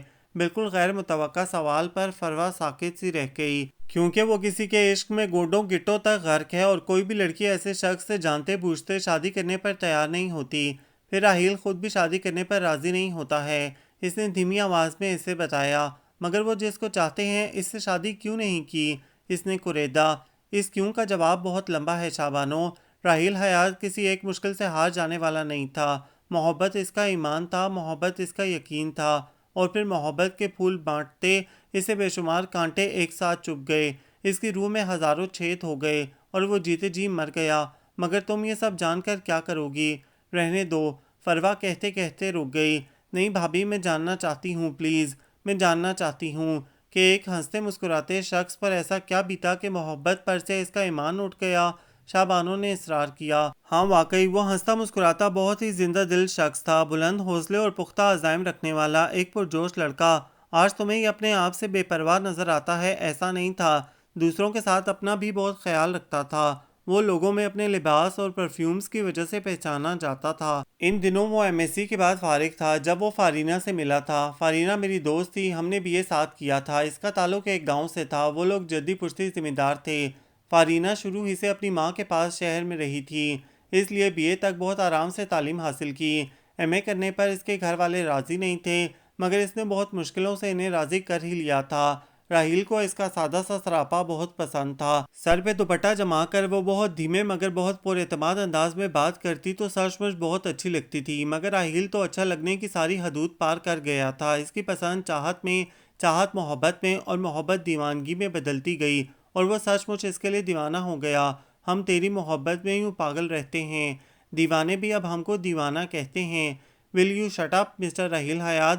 فارینہ نے ہنسی ضبط کر کے اس کے سر پر زور سے کتاب ماری، جو آنکھیں بند کیے بڑے جذب سے گنگنا رہا تھا۔ مانا کہ آپ یہاں شوقیہ ایم فرما رہے ہیں، مگر ہم غریبوں کو بڑی مشکل سے اجازت ملی ہے، ہمارے حال پر رحم فرمائیں برائے مہربانی۔ آہ کیسی ظالم لڑکی ہے، راحیل نے سر داب بھری۔ کبھی جو میرے جذبوں کی قدر کی ہوتی، جس کی خاطر میں نے اپنے کمپیوٹر سائنس میں ماسٹرز کی ڈگری بھول کر اردو ادب میں داخلہ لیا، جس کے نام سے میری روح کام جاتی تھی۔ فارینہ بے ساختہ ہی ہنس پڑی۔ بس بس رہنے دو، صرف یہی ایک بات یاد رہتی ہے تمہیں، اب آہ بھرنے کے لیے کوئی نیا جملہ ڈھونڈ لو بھائی، یہ تو گھس چکا ہے بالکل۔ وہ بھی مسکرا دیا۔ رینو پتہ ہے، اس نے سفید دوپٹے کے حالے میں قید اس کے سادہ سے چہرے کو دیکھا۔ کیا؟ فارینہ تیزی سے فائل پر قلم چلا رہی تھی۔ جب تم ہنستی ہو تو پتہ ہے میں بہت اچھی لگتی ہوں، یہ بھی پرانی اطلاع ہے۔ خدا کے لیے راحیل کچھ پڑھ لو، سیمسٹر سر پر ہیں۔ اس نے ہاتھ جوڑ دیے۔ نہیں بھائی، میں نے کب کہا کہ تم ہنستی ہو تو اچھی لگتی ہو؟ وہ بھی ایک ڈھیٹ تھا۔ پھر فارینہ نے اسے گھورا۔ جب تم ہنستی ہو تو بارش ہوتی ہے، یسرا نے نمودار ہو کر بے ساختہ کہا اور فروا کے ہاتھ پر ہاتھ مار کر ہنس پڑی۔ بارش ہوتی ہے؟ راحیل نے آسمان کی طرف دیکھا۔ آسمان بالکل شفاف تھا اور سورج سوا نیزے پر تھا۔ میں نے ایسا کب کہا؟ ارے بھائی، یہ دل تو پاگل ہے کہ ڈائلاگ ہیں، ہم سمجھے تم یہی کہنا چاہ رہے ہوگے۔ فروا نے مسکراہٹ دبائی تو اس کا منہ بن گیا۔ آگے انڈین فلم انڈسٹری، اب میرا گزارا ناممکن ہے۔ وہ اٹھ کھڑا ہوا۔ اے مجنوں کے اولاد، تمہارا گزارا تو اس کے بغیر بھی ناممکن ہے، اس سے چھوڑے جا رہے ہو؟ فروا نے فارینہ کی طرف اشارہ کیا۔ فی الحال پھر تو ایسا اڑا کر لے جاؤں گا کہ تم بھی یاد کرو گی فروا علی، وہ زمینی مسکراہٹ کے ساتھ کہتا ہوا پلٹ گیا۔ بالکل پاگل ہے یہ شخص۔ فارینہ اسے دیکھتے ہوئے مسکرائی تو یسرا اور فروا کھنگارنے لگیں۔ ویسے یہ تو ہم بھی مانتے ہیں، بنا سوچے سمجھے آتش نمرود میں کود پڑا ہے بیچارہ۔ یسرا مسکرائی تو فارینہ حیران ہوئی۔ کیا مطلب؟ اردو ادب میں؟ فروا نے کہا تو وہ دونوں ہی ہنس پڑیں، اور فارینہ کو وہ دن یاد آیا جب پہلی بار راحیل نے پسندیدگی کا اظہار کیا تھا۔ فروا علی، مجھے لگتا ہے کہ مجھے تمہاری یہ دوست کچھ زیادہ ہی اچھی لگنے لگی ہے۔ وہ دور سے آتی فارینہ پر نظریں جمائے ہوئے اس سے مخاطب تھا۔ اے مسٹر، ذرا ہوش میں، وہ تم جیسے بگڑے نوابوں کا دماغ ٹھکانے لگانا جانتی ہے۔ فروا نے اسے متنبہ کیا تو وہ سر جھٹک کر مسکرا دیا۔ میرا دل چاہ رہا ہے کہ میں اسے اسی وقت پرپوز کر دوں۔ اس کے انداز پر فروا بھکلا گئی۔ السلام علیکم۔ فروا کے کچھ کہنے سے پہلے ہی وہ نزدیک آ کر سلام کر رہی تھی۔ وعلیکم السلام۔ فروا نے بمشکل خود کو سنبھالا۔ کیسی ہو فارینہ؟ اس نے پوچھا۔ اچھی، بہت اچھی، جواب راحیل نے دیا۔ فارینہ نے حیرت سے اسے دیکھا۔ سیاہ شفاف آنکھیں جن میں ناگواری اور حیرت کا ملا جلا تاثر ابھر رہا تھا۔ فارم جمع کروا دیا تم نے؟ فارینہ نے اسے نظر انداز کر کے فروا کو مخاطب کیا۔ سنیے فارینہ، راحیل نے پکارا تو فروا نے گھبرا کر اور فارینہ نے ناگواری سے اسے دیکھا۔ جی، میں آپ کو پرپوز کرنا چاہتا ہوں۔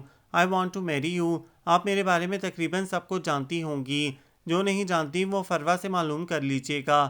ویسے میرا خیال ہے کہ میں مجموعی طور پر ایک بے مثال لڑکا ہوں، وہ بہت سنجیدگی سے کہہ رہا تھا، اور فروا کا دل چاہ رہا تھا کہ قریب ہی پڑے کسی پتھر سے اس کا سر پھوڑ دے۔ مجھے خوشی ہے کہ آپ کو اپنے بارے میں اس قدر آگاہی ہے، مگر I'm extremely sorry mister Raheel حیات کہ میں ابھی شادی کرنے کی پوزیشن میں نہیں ہوں۔ اردو ادب میں ایم اے میرا جنون ہے، اور اس کے علاوہ ہمارے ہاں خاندان اور برادری کی اہمیت بہت زیادہ تسلیم کی جاتی ہے۔ میرے خیال میں آپ کے پاس اتنا وقت نہیں ہوگا کہ آپ اس قدر بگڑے ہوئے حالات درست کرنے کی کوشش کریں، اس لیے بہتر یہی ہے کہ آپ میرا اور اپنا وقت برباد نہ کریں۔ چلو فروا، اس نے بہت تفصیل سے اس کی بات کا جواب دیا اور جانے کے لیے مڑ گئی۔ میرے پاس حالات درست کرنے کے لیے وقت کی کوئی کمی نہیں فارینہ، میں بہت ثابت قدم اور باہمت ہوں، آپ آزما سکتی ہیں۔ فروا سخت بھوکلاہٹ کا شکار تھی۔ یا اللہ اس کو عقل دے، کیوں مجھے جوتے کھلوانے پر تلا ہوا ہے؟ آزمائش چاہتے ہیں آپ؟ فارینہ نے پلٹ کر اسے دیکھا، انداز میں سراسر تمسخر تھا۔ بالکل، بس چاند تارے توڑنے کی بات مت کیجیے گا، کوئی ایسی آزمائش کر لیں جو کسی ذی روح کے بس میں ہو۔ اس نے بہت اطمینان سے اپنی شرط بتائی۔ آپ کو سب سے زیادہ نفرت کس سبجیکٹ سے ہے؟ اس کا سوال نہایت عجیب تھا۔ اردو ادب، مگر اس نے بے ساختہ جواب دیا اور حیران ہو کر مسکراتی ہوئی فارینہ کو دیکھا۔ میں اسی مضمون میں ایم اے کر رہی ہوں، کیا آپ ایسا کر سکتے ہیں؟ وہ سوال نہیں کر رہی تھی، سراسر مذاق اڑا رہی تھی۔ گو کہ میں ایم ایس سی کر چکا ہوں اور میری آئندہ پلاننگ ایم بی اے کرنے کی تھی، مگر کوئی بات نہیں، ایم بی اے 2 سال بعد صحیح، مجھے آپ کا چیلنج منظور ہے۔ اس نے اپنا سیدھا ہاتھ اس کے سامنے کیا۔ فارینہ نے ایک نظر اس کی ہتھیلی پر ڈالی اور فروا کو گھسیٹتی ہوئی آگے بڑھ گئی اور وہ کچھ سوچتے ہوئے سر کھجانے لگا۔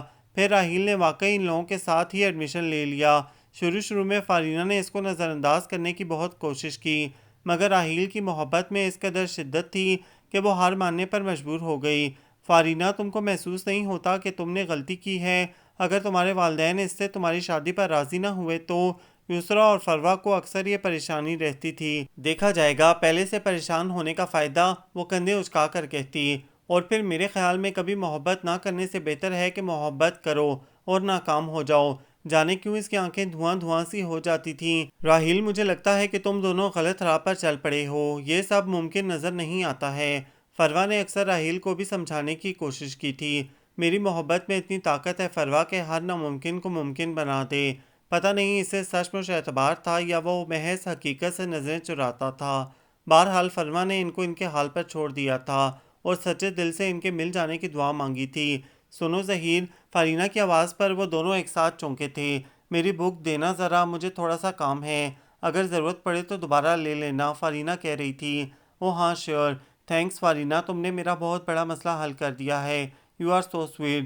ظہیر نے روانی سے کہتے ہوئے اسے کتاب پکڑائی۔ ظہیر، تم آئندہ اس طرح کا کوئی ریمارکس نہیں دو گے اس کے بارے میں۔ راحیل کے ماتھے پر لاتعداد بل پڑے ہوئے تھے۔ کیا ہوا راحیل؟ ظہیر نے حیرت سے اور فارینہ نے گھبرا کر اسے دیکھا۔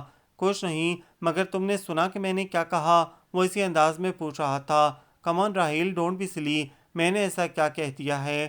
ظہیر کو سخت احساس توہین ہو رہا تھا۔ راحیل، ہوش میں رہو، کیا اول فول بولنا شروع ہو گئے ہو؟ فارینہ پر سخت گھبراہٹ طاری ہونے لگی تھی۔ ان کی تکرار بہت سارے لوگوں کو متوجہ کر گئی تھی۔ میں بالکل ہوش میں ہوں۔ وہ ٹیبل پر ہاتھ مار کر کھڑا ہو گیا۔ اور میں تمہیں آخری بار سمجھا رہا ہوں کہ فارینہ کے بارے میں آئندہ کبھی کسی قسم کا ریمارکس پاس نہیں کرو گے، انڈرسٹینڈ؟ اس نے کرسی دھکیلی اور تیزی سے چلتا ہوا وہاں سے ہٹ گیا۔ اسٹوپڈ! اس کے پیچھے آتی فارینہ کے کانوں نے ظہیر کا یہ لفظ سن لیا تھا۔ تم خود پر قابو نہیں رکھ سکتے ہو تو مت آیا کرو یہاں، وہ تمہارا دوست ہے۔ کیا تم نہیں جانتے کہ اس کا سٹائل ہی ایسا ہے؟ خواہ مخواہ میں ایک فضول سی بات کو ایشو بنا کر تماشا بنوا لیتے ہو۔ وہ بری طرح بھڑک کر راحیل پر غصہ اتار رہی تھی۔ میرا دماغ مزید خراب نہ کرو رینو، تمہیں بہت اچھا لگتا ہے اس کا یہ سٹائل، تو اس کے پاس جا کر بیٹھ جاؤ۔ فارینہ کا چہرہ احساس توہین سے سرخ پڑ گیا۔ آئی ہیٹ یو راحیل حیات۔ اس نے اپنا بیگ دبوچا اور تیزی سے اندر کی طرف چلی گئی، اور راحیل کتنی دیر اسی انداز میں بیٹھا رہا، پھر اٹھ کر اس کے پیچھے چلا گیا۔ وہ فروا اور یسرا کے ساتھ بیٹھی ہوئی تھی۔ آئی ایم سوری، وہ فارینہ کے سر پر کھڑا تھا۔ فروا، اس سے کہہ دو کہ یہاں سے چلا جائے، میں اس سے کوئی بات نہیں کرنا چاہتی ہوں۔ وہ سخت طیش کے عالم میں فروا سے مخاطب تھی۔ پھر جھگڑا ہو گیا ہے تم دونوں میں؟ مجھے تو لگتا ہے کہ تم دونوں لڑ لڑ کر ہی ختم ہو جاؤ گے کسی دن۔ فروا ان کے جھگڑے سے عاجز تھی۔ میں تو چلی بھائی، ان دونوں کے معاملات میں بولنا ہی فضول ہے۔ یسرا کتابیں سمیٹ کر کھڑی ہو گئی۔ بالکل ٹھیک۔ فروا بھی اس کے ساتھ اٹھ گئی تو فارینہ بھی کھڑی ہو گئی۔ تم کہاں چلیں؟ بیٹھو یہاں اور اپنے معاملات نمٹا کر آنا۔ فروا نے اس کے دونوں کندھوں پر ہاتھ رکھ کر واپس بٹھا دیا۔ رینو پلیز، میں نے کہا نا کہ میں شرمندہ ہوں، میں غصے میں اس طرح کہہ گیا ہوں، ورنہ ہاں تم جو کہہ لو، اس کے لیے بڑی بڑی تعویلیں ہیں تمہارے پاس، جن کا نچوڑ یہ ہوتا ہے کہ تم بے قصور ہو اور کوئی دوسرا ذرا سا کچھ کہہ دے تو تمہیں پتنگے لگ جاتے ہیں۔ اپنے لیے بہت روشن خیال اور دوسروں کے لیے انتہائی تنگ نظر۔ فارینہ دھیمے مگر تند لہجے میں مخاطب تھی۔ دوسروں کے لیے نہیں، صرف تمہارے لیے۔ میں مانتا ہوں کہ تمہارے بارے میں بہت زیادہ کنزرویٹو ہوں، اور میں جو محسوس کرتا ہوں اس کا اظہار بھی کر دیتا ہوں۔ مجھے دل میں رکھ کر کڑنے جلنے کی عادت نہیں ہے، جو سوچتا ہوں کہہ دیتا ہوں، کسی کو برا لگے یا بھلا۔ وہ فارینہ کے سامنے ٹیبل پر چڑھ کر بیٹھ گیا۔ تو پھر سوری کیوں کرنے آئے ہو؟ تمہیں اس بات کی پرواہ بھی نہیں ہونی چاہیے کہ تمہارے اس طرح کہنے کے بعد کوئی تم سے خفا ہوتا ہے یا نہیں۔ وہ سر نیچا کر کے اسے دیکھ رہی تھی۔ ہاں، کسی کی مجھے پرواہ بھی نہیں ہے، مگر تم کسی نہیں ہونا۔ آج اگر تم اسی طرح خفگی کے عالم میں یہاں سے چلی جاؤ گی تو آج سے کل تک کا یہ وقت مجھ پر کسی عذاب کی طرح سوار رہے گا۔ میرے لیے تمہاری ناراضگی کا تصور بھی سہانے روح ہے۔ وہ ہر بات اسی طرح کہہ دیتا تھا، بے خوف اور بے جھجک ہو کر، اپنے جذبات کو دل میں چھپا کر رکھنے کا قائل نہیں تھا۔ فارینہ چپ چاپ اسے دیکھ رہی تھی۔ تم سچ مچ پاگل ہو راحیل، اور مجھے تمہارے اس پاگل پن سے بہت خوف آتا ہے۔ راحیل اس کی بات پر مسکرا دیا۔ تو پھر ناراضگی ختم؟ اس نے حسب عادت اپنا سیدھا ہاتھ اس کی طرف بڑھایا۔ بالکل ختم۔ اب چلو، فروا اور یسرا مجھے کوس رہی ہوں گی۔ وہ ہمیشہ کی طرح اس کا بڑا ہوا ہاتھ نظر انداز کر کے اٹھ گئی۔ رواج رسم نبھانے کی کیا ضرورت ہے، میرے ہو تم تو زمانے کی کیا ضرورت ہے۔ راہیل دھیرے سے گنگنایا تو وہ اس کی طرف دیکھ کر مایوسی سے سر ہلانے لگی۔ تمہارا کچھ نہیں ہو سکتا راہیل حیات۔ اور راہیل زور سے ہنس پڑا۔ مجھے غلط مت سمجھنا راہیل، مگر زندگی میں کبھی کبھی کمپرومائز کرنا بہت ضروری ہو جاتا ہے۔ یسرا ساری بات سننے کے بعد بہت سنجیدگی سے راہیل کو دیکھ رہی تھی۔ میں صرف آج کی بات نہیں کر رہی ہوں، تم ہمیشہ ہی اس طرح جذباتیت کا مظاہرہ کرتے ہو۔ کبھی کبھی تو ایسے وقت میں جب کہ خاموش رہنا بہت ضروری ہوتا ہے۔ مثلاً اس دن جب افضال نے پروفیسر حمدانی کے خلاف اول فول بکواس کی تھی تو تمہارے علاوہ وہاں اور بھی 13 افراد موجود تھے۔ سب نے چپ چاپ سن لیا، مگر تمہیں ضرور بولنا تھا، حالانکہ جانتے ہو کہ وہ کس قدر خطرناک لڑکوں کے ساتھ رہتا ہے، کس قدر خونخوار نظروں سے تمہیں گھور رہا تھا وہ۔ تم نے شاید غور بھی نہیں کیا ہوگا۔ میں چپ نہیں رہ سکتا۔ پروفیسر حمدانی میرے فیورٹ ہیں، اور پھر اگر اس میں اتنی ہمت تھی تو ان کے سامنے جا کر کہتا نا۔ وہ ایسوں کا منہ بند کرنا اچھی طرح جانتے ہیں۔ بس یہی تو مشورہ دیا تھا میں نے اسے کہ یہ سب جا کر پروفیسر صاحب کے سامنے کہو۔ میں ان کے بارے میں یہ سب برداشت نہیں کر سکتا ہوں۔ راہیل نے قطعی انداز میں کہا۔ چھوڑو یسرا، اسے سمجھانا بیکار ہے۔ یہ دل میں کوئی بات نہیں رکھ سکتا ہے، یہ اس کی فطرت ہے، اور فطرت نہیں بدلی جا سکتی۔ فروا نے یسرا کو مزید کچھ کہنے سے روک دیا۔ او گاڈ! راہیل کے پیر بے اختیار ہی بریک پر پڑے تھے۔ پتہ نہیں کون تھا وہ، مگر جو بھی تھا انتہائی بے بسی کی حالت میں لوگوں کے جوتوں اور مکوں کی زد میں تھا۔ یہ کیا ہو رہا ہے؟ ارے بھائی کیوں مار رہے ہیں آپ لوگ اسے؟ اس طرح تو مر جائے گا یہ۔ راہیل نے تیزی سے گاڑی سے اتر کر لوگوں کو ہٹانے کی کوشش کی۔ ارے صاحب نشئی ہے یہ، نشہ پورا کرنے کے لیے جیبیں کاٹتا ہے لوگوں کی۔ مجمع میں سے کسی نے جواب دیا۔ تو یہ آپ لوگوں کا نہیں، قانون کا ذمہ ہے۔ یہ سلوک کر کے آپ لوگ قانون اپنے ہاتھ میں لے رہے ہیں۔ اس نے سب کو دور ہٹایا۔ تو اس کا مطلب یہ ہے کہ تم ہو وہ جو اس کو نشہ بیچتے ہو۔ سراسر لوگوں کو مستعل کرنے کی کوشش کی۔ راہیل نے پلٹ کر دیکھا، لمبا چوڑا سرخ و سفید نوجوان اس کے سامنے کھڑا تھا۔ راہیل کے خاموش رہنے پر وہ دوبارہ گرج کر پوچھ رہا تھا، اس طرح کی باتیں کر کے تم لوگوں کو بھڑکانا چاہ رہے ہو، مگر تمہاری مجھ سے یا اس شخص سے کیا دشمنی ہے؟ راہیل نے کھولتے دماغ کو بمشکل قابو میں کیا۔ Shut up! اس گھٹیا نشے باز نے میری ہی جیب کاٹنے کی کوشش کی ہے، وہ غرایا۔ دیکھو مسٹر، اس نے تمہاری جیب کاٹنے کی کوشش کی ہے، جیب کاٹی نہیں ہے، اور اس کی یہ کوشش اب تم ثابت بھی نہیں کر سکتے ہو۔ البتہ تم لوگوں نے جس طرح اسے زود و کوب کیا ہے، اس کی ساری نشانیاں ابھی اس کے جسم پر موجود ہیں۔ اگر یہ سب الٹ گیا تو بہتری اسی میں ہے کہ خاموشی سے یہاں سے چلے جاؤ۔ راہیل بہت ٹھنڈے لہجے میں کہتا ہوا اس زخمی شخص کی طرف متوجہ ہوا۔ وہ ابھی تک کرا رہا تھا۔ اس نوجوان نے جھپٹ کر راہیل کا گریبان پکڑ لیا۔ زریاب! اس سے پہلے کہ راہیل کوئی رد عمل ظاہر کرتا وہ بہت تیزی سے گاڑی سے اتر کر سامنے آ گئی۔ رینو! راہیل کے لبوں کو بے آواز جنبش ہوئی۔ کیا تماشا بنا رہے ہو؟ چلو گاڑی میں بیٹھو۔ وہ زریاب کو بازو سے پکڑ کر آگے بڑھ گئی۔ دیکھ لوں گا تمہیں، وہ کف اڑاتا ہوا دھمکی آمیز انداز میں کہتا آگے بڑھ گیا۔ اوہ! یہ تو ابتدا میں ہی گڑبڑ ہو گئی۔ راہیل سر پر ہاتھ پھیرتے ہوئے بڑبڑایا۔ سنیے سر، مجھے پیسوں کی شدید ضرورت ہے، صرف 20 روپے دے دیجئے۔ زخموں سے چور وہ لڑکا بری طرح کپ کپاتے ہوئے اس سے مخاطب تھا۔ راہیل سوچتی نظروں سے اسے دیکھ رہا تھا۔ سکندر! سکندر! دور سے آتی آواز سن کر وہ بھوکلا کر پیچھے ہٹا۔ ٹھہرو، یہ تمہاری والدہ ہیں؟ راہیل نے اس کی کلائی سختی سے پکڑ کر سامنے سے آتی بوڑھی خاتون کو دیکھا۔ ارے بے غیرت انسان، اس عمر میں تیرے کرتوتوں نے رسوا کر دیا ہے مجھے۔ میرے سفید بالوں کا بھی لحاظ نہ کیا تو نے، آج بھیک مانگنا بھی شروع کر دی۔ انہوں نے پہلے اسے گریبان سے پکڑ کر جھنجھوڑا اور پھر ایک زوردار تماچا رسید کیا۔ یہ طریقہ بالکل غلط ہے محترم خاتون۔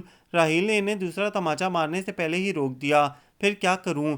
پھولوں کے ہار پہناؤں اسے؟ اس کا باپ تو 6 اولادوں کا بوجھ ڈال کر چل بسا تھا، محنت کرتے کرتے ہاتھوں میں چھالے پڑ گئے ہیں میرے۔ کیا اس دن کے لیے پڑھا لکھایا تھا کہ نشہ کر کے لوگوں کے جوتے چاٹے؟ بولتے بولتے ان کی سانس پھول گئی۔ میں نے کہا نا کہ یہ طریقہ غلط ہے، صحیح طریقہ میں بتاتا ہوں آپ کو۔ آئیے میرے ساتھ، راہیل نے کہا اور سکندر کا ہاتھ پکڑ کر آگے بڑھ گیا۔ تم نے کیا سارے معاشرے کو سدھارنے کا ٹھیکہ لے رکھا ہے؟ فروا نے بھڑک کر پوچھا۔ ابھی تو نہیں لیا ہے، مگر لینے کے بارے میں سوچ رہا ہوں۔ کیوں رینو؟ وہ اطمینان سے آئس کریم کھانے میں مصروف تھا۔ سردیوں میں آئس کریم کھانے کا اپنا مزہ ہے، تم لوگ بھی کھاؤ گی؟ اس نے کب فروا کی طرف بڑھایا تو اس نے تب کر چہرہ دوسری طرف کر لیا۔ مرضی ہے، وہ کندھے اچکا کر بولا۔ تم ہر بات کو اسی طرح ہلکے پھلکے انداز میں لیتے ہو راہیل، اس فلاح و بہبود کے چکر میں تم کسی دن شدید نقصان اٹھاؤ گے۔ یسرا نے کہا تو وہ ہنس دیا۔ میرے خیال میں تم سب کو آئس کریم کی شدید ضرورت ہے۔ اس کی شرارتی نظریں فارینہ کے روٹھے ہوئے چہرے پر تھیں۔ مت کیا کرو ایسے نصیحتیں، اسے کسی کی فکر نہیں ہے، نہ اپنی اور نہ دوسروں کی۔ فارینہ غصے سے بولی، اوئے ہوئے یہ دوسرا کون ہے؟ وہ دوبارہ ہنس دیا۔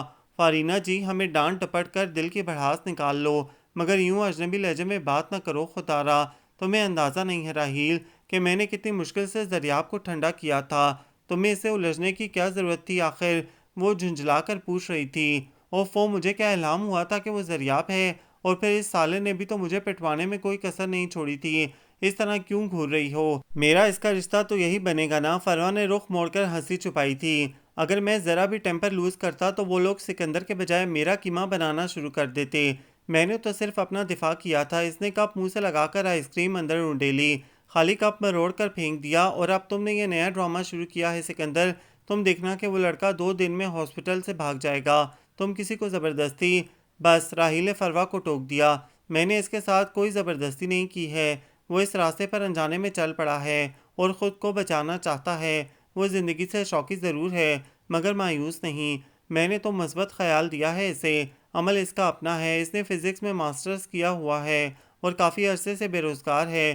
اس کے ساتھ جو کچھ ہوا ہے وہ نیا نہیں ہے، مگر اس کا مسئلہ یہ ہے کہ وہ بہت اونچے خواب دیکھتا ہے، حادثات کے لیے ذہنی طور پر تیار نہیں رہتا ہے، ناکامی سے ڈرتا ہے، اسی لیے یہ سب برداشت نہیں کر سکا اور برے دوستوں کی صحبت میں پڑ گیا، مگر اب وہ خود اس دلدل سے نکلنا چاہتا ہے۔ میں نے تو صرف مالی سپورٹ دی ہے اسے۔ تو پھر تم اپنی زندگی ایسے سوشل ورک کے لیے وقف کر لو، ساری دنیا کو مورل سپورٹ دو اور میری محبت پر فاتحہ پڑھ لو۔ میں بیک وقت 2 محاذوں پر نہیں لڑ سکتی ہوں۔ فارینہ کتابیں سمیٹ کر کھڑی ہو گئی۔ محبت تو بہت انمول جذبہ ہے رینو، اس میں سودے بازی ممکن نہیں ہے۔ وہ بھی کھڑا ہو گیا۔ محبت تو میری رگوں میں لہو بن کر دوڑ رہی ہے۔ تم سے محبت کرتا ہوں، وہ بے اختیار ہے، بے حد ہے، بے کراں اور بے اصول ہے۔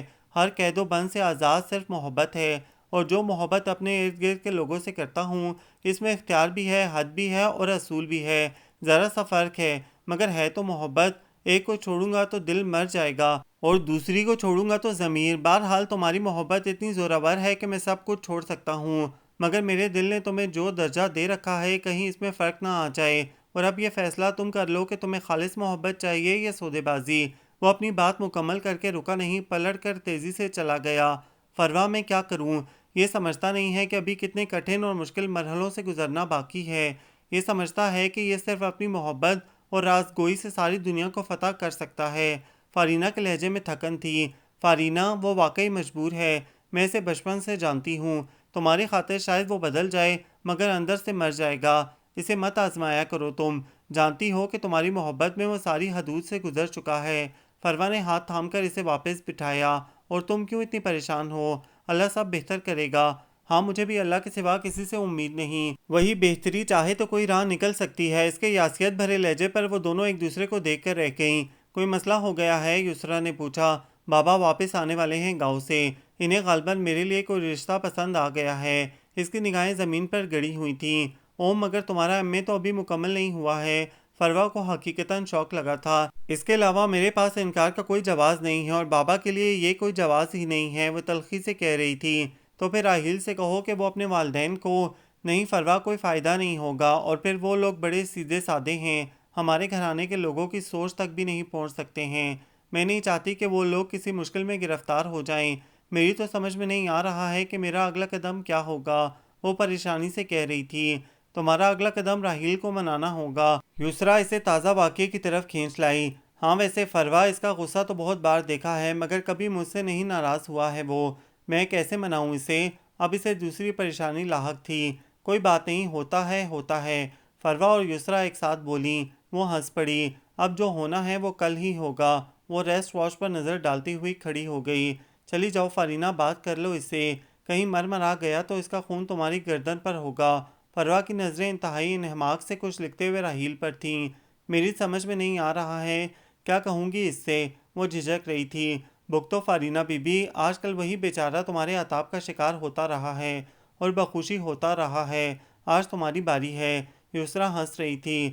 گھبراؤ مت یار، غصہ تو اسے آتا ہی نہیں ہے، بس کبھی کبھی روٹھ جاتا ہے، اور جن لوگوں سے پیار کرتا ہے ان سے یہی توقع کرتا ہے کہ وہ اس کی ساری باتیں سمجھ جائیں، اور تم پر تو ویسے بھی دل و جان سے عاشق ہے، تم پر نظر پڑتے ہی اس کی ساری خفگی دور ہو جائے گی۔ فروا نے اس کا حوصلہ بڑھایا۔ اچھا، دعا کرنا، وہ دوپٹہ سر پر جما کر ہونٹوں پر زبان پھیرتی ہوئی اس کے قریب آ گئی۔ راہیل کاغذ پینسل ہاتھ میں لیے پوری توجہ سے کچھ بنا رہا تھا۔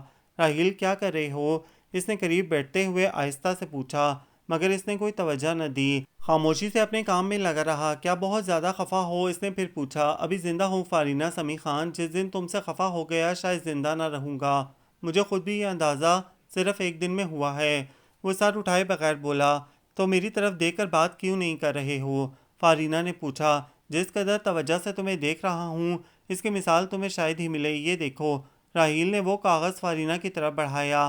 مائی گاڈ! وہ حیرت زدہ رہ گئی۔ یہ تو میری تصویر ہے۔ تم نے پینٹنگ بھی سیکھی ہے؟ کافی پہلے سیکھی تھی، بس یوں ہی وقت گزاری کے لیے۔ کل سے تمہارا خیال کچھ اتنی شدت سے حاوی تھا کہ بالکل بے اختیاری کی کیفیت میں بن گئی ہے۔ اس کے ہونٹوں پر ایک زخم خوردہ سی مسکراہٹ تھی۔ فارینہ چپ چاپ تصویر پر نظریں جمائے بیٹھی تھی۔ تصویر میں بھی اس کا دوپٹہ اسی انداز میں سر پر رکھا تھا جیسے وہ عام دنوں میں لیتی تھی، اور جس کا تصور بھی اتنا پاکیزہ ہو۔ اس کی محبت کو آزما کر میں کسی گناہ کی مرتکب نہیں ہو رہی ہوں۔ کیا ہوا، پسند نہیں آئی؟ راہیل نے پوچھا تو اس نے سر اٹھا کر اسے دیکھا۔ سرخ انگارہ نیند سے بوجھل آنکھیں، چہرے پر شدید تھکن کے آثار تھے۔ آج وہ اپنا مخصوص پرفیوم بھی سپرے کر کے نہیں آیا تھا شاید۔ تم رات میں سوئی نہیں ہو کیا؟ فارینہ کے دل پر چوٹ پڑی تھی۔ پتہ ہے رینو، کل سے آئینے میں مجھے اپنی صورت بھی نظر نہیں آ رہی تھی، بس ہر طرف تم ہی تم نظر آ رہی ہو۔ نہ جانے کتنی بار تو میں چلتے چلتے لڑکھڑایا ہوں۔ بے دہانی کا یہ عالم تھا کہ خالی پلیٹ سے چاول اٹھانے کے چکر میں چمچہ اتنی زور سے مارا کہ پلیٹ بھی ٹوٹ گئی، اور جانتی ہو ماما کو پتہ چل گیا کہ میں تم سے خفا ہوں۔ وہ ہنس رہا تھا۔ وہ کہنے لگی، راہیل اس قدر دیوانگی بھی اچھی نہیں ہوتی، اور تم اس سے خفا مت ہوا کرو، ہمارا نقصان ہوتا ہے۔ مجھے اس طرح مت چاہو راہیل، مجھے ڈر لگتا ہے۔ اس کے دل و دماغ میں ایک حشر برپا تھا۔ آنسو بے اختیار ہی پھسل کر اس کے دامن پر گرنے لگے۔ راہیل نے اسے منع نہیں کیا، بس ایک ہاتھ آگے بڑھا کر اس کے آنسو جمع کرنے لگا۔ یہ کیا کر رہے ہو؟ فارینہ نے آنسو صاف کر کے اس سے دیکھا۔ موتی جمع کر رہا ہوں۔ تمہارے دامن میں گرتے تو تمہارے ہی پاس رہتے، اب میں نے انہیں ہمیشہ کے لیے محفوظ کر لیا ہے۔ اس نے وہ آنسو کے قطرے اپنے رومال میں جذب کر لیے۔ اب تمہیں دیوانے پن کا سرٹیفکیٹ مل جانا چاہیے۔ فارینہ نے سر ہلایا تو وہ مسکرا دیا۔ تھینکس۔ یہ تصویر رکھو اور اٹھو یہاں سے۔ صبح سے یہیں بیٹھا ہوا ہوں، اب تو چپک گیا ہوں گا۔ راہیل اٹھ گیا۔ راہیل، فارینہ ویسے ہی بیٹھی کچھ سوچ رہی تھی۔ ہاں، وہ ہاتھ جھاڑتے ہوئے بولا، اگر حالات سازگار نہ ہوئے تو میں تمہارے ساتھ بھاگ جانے پر کوئی اعتراض نہیں کروں گی۔ واٹ؟ وہ ساکت سا اسے دیکھتا رہا تھا، پھر اس کے سامنے پنجوں کے بل بیٹھ گیا۔ اسٹوپڈ لڑکی، مگر میں بھگانے پر اعتراض کروں گا۔ میں نے علی اعلان تم سے محبت کی ہے، اور سب کے سامنے تمہیں سینہ تان کر لے جاؤں گا۔ میں چور نہیں ہوں فارینہ، جو کرتا ہوں سب کو بتا کر کرتا ہوں، سمجھی؟ وہ اٹل لہجے میں مخاطب تھا۔ مگر تم نے ایسا کیوں کہا؟ ابھی تو تمہارا فائنل ایئر مکمل ہونے میں کافی دن باقی ہیں۔ بس یوں ہی ایک خیال آیا تھا، کہہ دیا۔ وہ ایک گہری سانس لے کر اٹھ گئی۔ فارینہ کیوں نہیں آئی آج؟ اس نے کوئی چوتھی بار پوچھا تو فروا نے زور سے کتاب بند کر دی۔ تم ہمیں پاس ہونے دو، ہو سکتا ہے کہ کوئی پرابلم ہو گئی ہو، اور ایسی بے قراری ہے تو خود ہی فون کر کے معلوم کر لو۔ 3 بار ٹرائی کر چکا ہوں، ہر بار کوئی اور فون اٹھاتا ہے، اور یہ ہو سکتا ہے وہ ہو سکتا ہے، سوچ سوچ کر میں تو پاگل ہو گیا ہوں۔ وہ بتائے بغیر چھٹی نہیں کرتی ہے۔ پلیز فروا، میری ایک بار بات کرا دو اس سے، پھر میں کچھ نہیں کہوں گا۔ اس کی بے بسی قابل دید تھی۔ اچھا چلو، مگر اگلا پیریڈ شروع ہونے میں صرف 5 منٹ باقی ہیں، یعنی تمہارے پاس صرف 5 منٹ کا وقت ہے، سمجھے؟ وہ رضامندی ظاہر کرتے ہوئے اٹھ گئی۔ پکڑو۔ نمبر ملا کر فارینہ کو بلانے کے بعد اس نے ریسیور راہیل کو تھمایا۔ 1 منٹ رک جاؤ، وہ آ تو جائے۔ راہیل نے اسے روکا تو فروا بمشکل اپنی ہنسی ضبط کر سکی۔ اچھا، ایک تو خواہ مخواہ ڈرا کے رکھا ہوا ہے، پھر مذاق اڑاتی ہو۔ وہ اپنی جھیپ مٹانے کے لیے کہہ رہا تھا۔ میں نے کب مذاق اڑایا؟ اور یہ تم نے فون کیوں کیا ہے؟ دوسری طرف سے فارینہ فون اٹھا چکی تھی۔ اوہ رینو، تم آئی کیوں نہیں آج؟ وہ بے تابی سے پوچھ رہا تھا۔ بس ذرا مسئلہ ہو گیا تھا، وہ آہستہ سے بولی۔ رینو پلیز، اس طرح بتائے بغیر غائب مت ہوا کرو، انجانے خدشات سے میرا دل بند ہونے لگتا ہے۔ اس کی بے چینی لہجے سے عیاں تھی۔ دراصل آج بابا گاؤں سے آنے والے تھے، گھر میں ذرا کام ہو گیا تھا، اس لیے مجھے رکنا پڑا۔ تم پریشان مت ہوا کرو، اس نے بتایا۔ اب یہ پریشانی میرے بس میں کہاں رہی ہے رینو، وہی دیوانگی۔ فارینہ کا دل لمحے بھر کے لیے کام گیا۔ اور تم ٹھہری جاگیردارنی، بھلا تمہیں کام کب سے روکنے لگے؟ گھر میں بے شمار نوکروں کی فوج کیا صرف سلامی دینے کے لیے رکھی ہے؟ اس بات پر ساتھ کھڑی فروا بھی مسکرا دی۔ تھوڑی دیر بات کرنے کے بعد وہ فون رکھ کر مڑا۔ فروا بغور اسے دیکھ رہی تھی۔ راہیل، ایک بات کہوں؟ وہ اس کے ساتھ چلتے ہوئے پوچھنے لگی۔ ہاں ضرور، اس کی سرشاری لہجے سے عیاں تھی۔ ہو سکتا ہے کہ کبھی آگے بڑھنے کا کوئی راستہ باقی نہ رہے، اس لیے واپسی کا ایک دروازہ کھلا چھوڑ دینا پلیز۔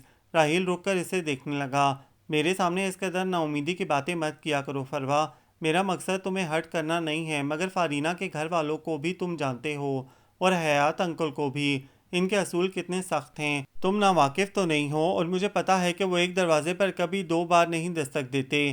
ان حالات میں تمہارا یہ پاگل پن مجھے خوفزدہ کر دیتا ہے۔ کم آن فروا، تم جاؤ، تمہارا پیریڈ شروع ہو چکا ہے، وہ بیزاری سے کہتا آگے بڑھ گیا۔ راحیل، اب سکندر کی حالت کیسی ہے؟ فارینہ کو اچانک ہی یاد آیا تھا۔ اب تو کافی بہتر ہے، ڈاکٹر بہت پر امید ہیں۔ راحیل کرسی کی پشت سے ٹیک لگا کر مسکرایا۔ ابھی پروفیسر فاروق نہیں آئے تھے۔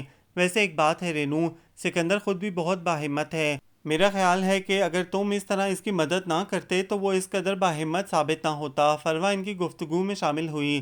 ہاں تو فروا، علی کو بھی ہماری قدر ہو ہی گئی، ورنہ تو مجھے یاد ہے کہ پہلی بار میری سب سے زیادہ مخالفت آپ نے ہی کی تھی۔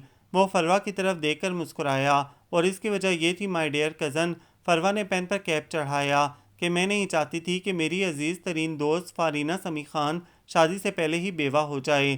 اس کی بات پر راحیل بہت محظوظ ہوا۔ ہم سب جانتے ہیں کہ اس طرح کے فلاحی کاموں کا انجام کیا ہو سکتا ہے۔ وہ نہایت برا سا منہ بنا کر کہہ رہی تھی۔ ہاں مگر ہم راحیل حیات ہیں محترمہ، ہم تو پتھر کو بھی جونک لگا سکتے ہیں۔ سکندر رضا تو پھر انسان ہے۔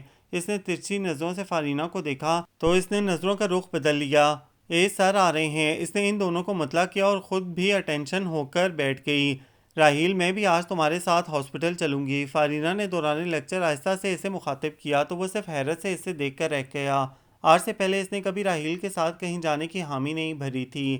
میرے خدا، مجھے تو یقین نہیں آ رہا ہے کہ یہ سکندر ہے۔ فارینہ نے دھیرے سے سرگوشی کی۔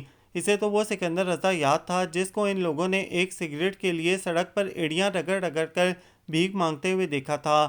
ابھی سے حیران ہو، آؤ اس سے ملو اور اس کی باتیں سنو، زندگی سے بھرپور اور حوصلہ مندی سے چور۔ راحیل آگے بڑھ کر اس سے ہاتھ ملا رہا تھا۔ کیسے ہیں راحیل بھائی؟ وہ مسکرایا۔ First class. تم سناؤ ینگ بوائے؟ وہ بھی مسکراتے ہوئے کرسی پر بیٹھ گیا۔ اب کیسا محسوس کر رہے ہو؟ بہت بہتر۔ درد تو اب بھی ہوتا ہے مگر وہ شدت نہیں ہوتی، بس کبھی کبھی بہت زیادہ تھکن ہونے لگتی ہے، یوں لگتا ہے کہ کوئی مارکا سر کیا ہو۔ سکندر دھیرے دھیرے بول رہا تھا۔ مارکا ہی تو تھا نا، زندگی اور موت کے بیچ۔ کم آن سکندر، زندگی جیت چکی ہے، اب پچھلی باتیں بھول جانے کی کوشش کرو یار، بی بریو۔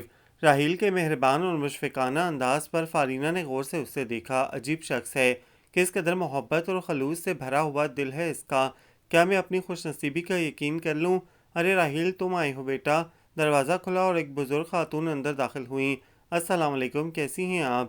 راحیل اور فارینہ احتراماً کھڑے ہو گئے۔ وعلیکم السلام، جیتے رہو، کب آئے تم؟ اور یہ؟ وہ فارینہ کی طرف الجھی نظروں سے دیکھ رہی تھیں۔ یہ میری کلاس فیلو ہیں۔ وہ ایک لمحے کو شرارت آمیز انداز میں رکا اور پھر فارینہ کی گھورتی نگاہیں محسوس کر کے بولا، اچھا آنٹی، اب میں چلوں گا، کافی دیر ہو گئی ہے۔ راحیل نے ریسٹ واش پر نظریں دوڑائیں اور سکندر کی طرف مڑا۔ اگر آج یہ بچہ نہ ہوتا تو شاید میں اپنے بیٹے کو کھو چکی ہوتی۔ سکندر کی والدہ فارینہ سے مخاطب تھیں۔ اتنی بھاگ دوڑ تو کوئی اپنوں کے لیے بھی نہیں کرتا جتنی اس نے ہم غیروں کے لیے کی ہے۔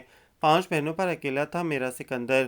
یہ جب سے اس بری لت میں پڑا تھا، ہم تو کوڑی کوڑی کے محتاج ہو گئے تھے۔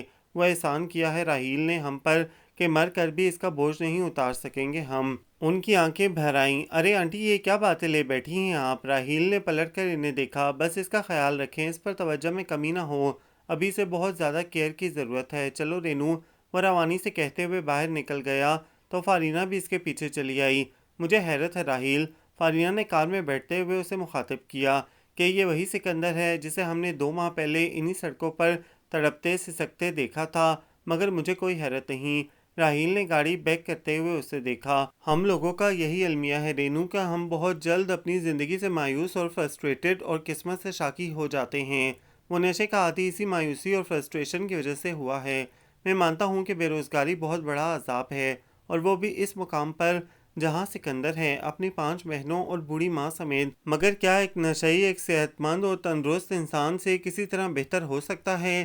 وہ گاڑی طویل سڑک پر ڈال چکا تھا، بس وہ ہمت ہار گیا تھا، اور ہمارے معاشرے میں 99% لوگ ایسے ہیں جو کم ہمت اور بزدل کو برا بھلا کہتے ہیں۔ مگر اسے سنبھالنے یا حوصلہ دینے کی کوشش نہیں کرتے۔ لوگ ڈرتے ہیں راحیل، ہمارے معاشرے کا ایک المیہ یہ بھی تو ہے کہ ہم نہ خود کسی کو مایوسی سے نکالتے ہیں اور نہ کسی اور کو آگے بڑھنے دیتے ہیں۔ فارینہ کی آنکھوں میں اپنے بھائی کی شبیہ لہرائی تھی۔ یہ تو بزدلی سے بڑھ کر بزدلی ہوئی نا، اور افسوس کہ ہم چاروں طرف سے کم ہمتوں اور بزدلوں کے درمیان گھرے ہوئے ہیں۔ کچھ ایسے جو زندگی میں کسی ناکامی کو برداشت نہیں کرنا چاہتے ہیں، اور کچھ ایسے جو کسی ایک مقام پر بھی ناکام شخص کا جینا عذاب کر کے اسے موت کی طرف بڑھنے پر مجبور کر دیتے ہیں۔ راحیل نے سرخ بتی جلنے پر گاڑی روکی۔ اس بچے کو دیکھو، اس نے ہاتھوں میں پھولوں کے ہار سے سجی سٹک لے کر ہر گاڑی کا شیشہ کھٹکھٹاتے ہوئے بچے کی طرف اشارہ کیا۔ 100 میں سے شاید صرف 5 گاڑیوں کا شیشہ اس کے لیے کھلتا ہے، مگر یہ ہمیشہ اسی سڑک پر پھول بیچتا ہوا نظر آتا ہے۔ اس کی ایک نابینا ماں اور 2 چھوٹے بہن بھائی ہیں۔ یہ جانتا ہے کہ ان سب کی کفالت اسی کے ذمہ ہے، اور اسے یقین ہے کہ اگر وہ اسی حوصلے کے ساتھ یہ کام کرتا رہے گا تو ایک دن اس کی اپنی دکان ہوگی۔ راحیل لبوں پر مدھم سی مسکراہٹ سجائے اس بچے کو دیکھ رہا تھا، اور فارینہ شدید حیرت سے اسے دیکھ رہی تھی۔ تمہیں یہ سب کیسے پتا؟ اس نے پوچھا۔ اسی اثنا میں وہ بچہ ان کی گاڑی کے نزدیک آ گیا۔ صاحب یہ پھول۔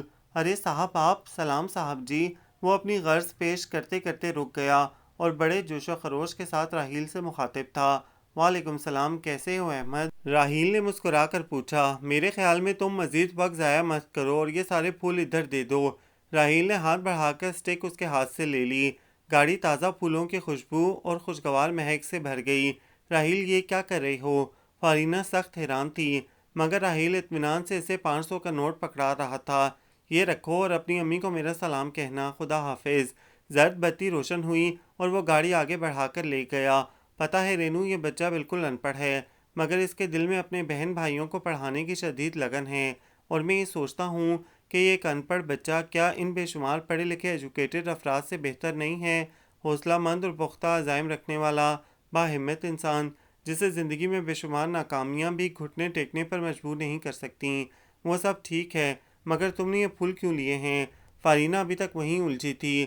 تمہارے لیے، وہ بہت اطمینان سے بولا۔ اور تمہارے خیال میں میں یہ سارے پھول لے کر اپنے گھر جاؤں گی؟ وہ اس کے اطمینان پر کھول گئی۔ کیا حرج ہے؟ راحیل نے کندھے اچکائے۔ کچھ نہیں، بس اتنا ہوگا کہ کل میں یونیورسٹی کے بجائے 4 کاندھوں پر قبرستان پہنچائی جاؤں گی۔ تم میرے بابا اور بھائی کو جانتے ہی نہیں ہو، اس نے کہا۔ راحیل نے رخ موڑ کر اسے دیکھا۔ فارینہ سمیع خان، محبت کی راہوں پر چل پڑی ہو، پھر بھی موت سے ڈرتی ہو۔ ان راہوں پر چلنے کے لیے تمہاری شدت نے مجبور کیا ہے مجھے، اور موت سے ڈرنا تو فطری مجبوری ہے۔ بس مجھے یہیں اتار دو، میں بس سے چلی جاؤں گی۔ اس کا لہجہ تلخ ہو گیا تھا۔ راحیل نے گاڑی روک دی۔ رینو، مجھے صرف اس بنیاد پر مت چاہنا کہ کبھی محبت نہ کرنے سے بہتر ہے کہ محبت کرو اور ناکام ہو جاؤ۔ فارینہ نے چونک کر اسے دیکھا۔ وہ بے حد سنجیدہ تھا۔ میں تم سے بچھڑ کر زندہ رہوں گا یا نہیں، یہ تو میں نہیں جانتا، مگر یہ جانتا ہوں کہ زندگی بہت مشکل ہو جائے گی۔ میں اتنا آگے نکل چکا ہوں کہ واپسی کے سارے راستے نظروں سے اوجھل ہو گئے ہیں۔ تم ایک کوشش ضرور کرنا رینو، صرف میری خاطر۔ راحیل، نہ جانے کیا تھا راحیل کے لہجے میں کہ اس نے تڑپ کر اس کے ہاتھ پر اپنا ہاتھ رکھا تھا۔ تمہاری خاطر نہیں، اپنی خاطر میں ایک کوشش ضرور کروں گی۔ یہ یقین رکھو راحیل کہ تم سے آگے نہ سہی، مگر اس مقام پر میں بھی موجود ہوں جہاں تم پہنچ گئے ہو۔ راحیل خاموشی سے اپنے ہاتھ پر دھرے اس کے ہاتھ کو دیکھ رہا تھا۔ اوہ سوری۔ فارینہ نے خجل سی ہو کر اپنا ہاتھ اٹھا لیا اور دروازہ کھول کر باہر نکل گئی۔ 1 منٹ رینو، اس خوبصورت اظہار پر شکریہ قبول کرو گی؟ وہ ڈھیر سارے پھولوں میں سے ایک پھول اس کی طرف بڑھاتے ہوئے مسکرا رہا تھا۔ فارینہ نے جھک کر اس کے ہاتھوں سے گلاب لے لیا۔ تھینکس۔ وہ مسکرا کر آگے بڑھ گئی۔ آج کا دن میرے لیے اس کائنات کا سارا حسن سمیٹ کر لایا تھا۔ راحیل نے سرشاری سے جھومتے ہوئے گاڑی آگے بڑھا دی۔ فروا، انہوں نے مجھے شاید اس کے ساتھ دیکھ لیا ہے، وہ پریشانی سے سر تھامے کہہ رہی تھی۔ تم نے کیسے اندازہ لگایا؟ فروا نے پوچھا۔ صرف ان کے انداز سے، اور یقین کرو فروا، اگر انہیں راحیل پر شک ہو گیا تو اس کی زندگی کو خطرہ ہو سکتا ہے۔ مجھے اپنی پرواہ نہیں ہے، مگر اس کی وجہ سے میں بہت پریشان ہوں، اور پھر دریافت تو اس سے ایک بار الجھ چکا ہے۔ یہ لوگ معافی یا درگزر کے عمل کو نہیں جانتے ہیں۔ وہ حد سے زیادہ پریشان تھی۔ اب تم بتاؤ فروا، میں کیا کروں؟ فروا کو ساری صورتحال سے آگاہ کر کے وہ پوچھ رہی تھی۔ مجھے تو حیرت ہے کہ انہوں نے مجھے یونیورسٹی آنے سے نہیں روکا، بلکہ اس موضوع پر مجھ سے کوئی بات نہیں کی۔ ان کی خاموشی مجھے وحشت میں مبتلا کر رہی ہے۔ ہیلو گرلز، کیا ہو رہا ہے؟ راحیل مسکراتے ہوئے ان کے درمیان بیٹھ گیا۔ راحیل، بابا کو پتہ چل گیا ہے۔ فارینہ نے بلا تمیز کہہ دیا۔ راحیل کے مسکراتے لب سکڑ گئے، پھر اس کے چہرے پر تفکر کی پرچھائیاں تھیں۔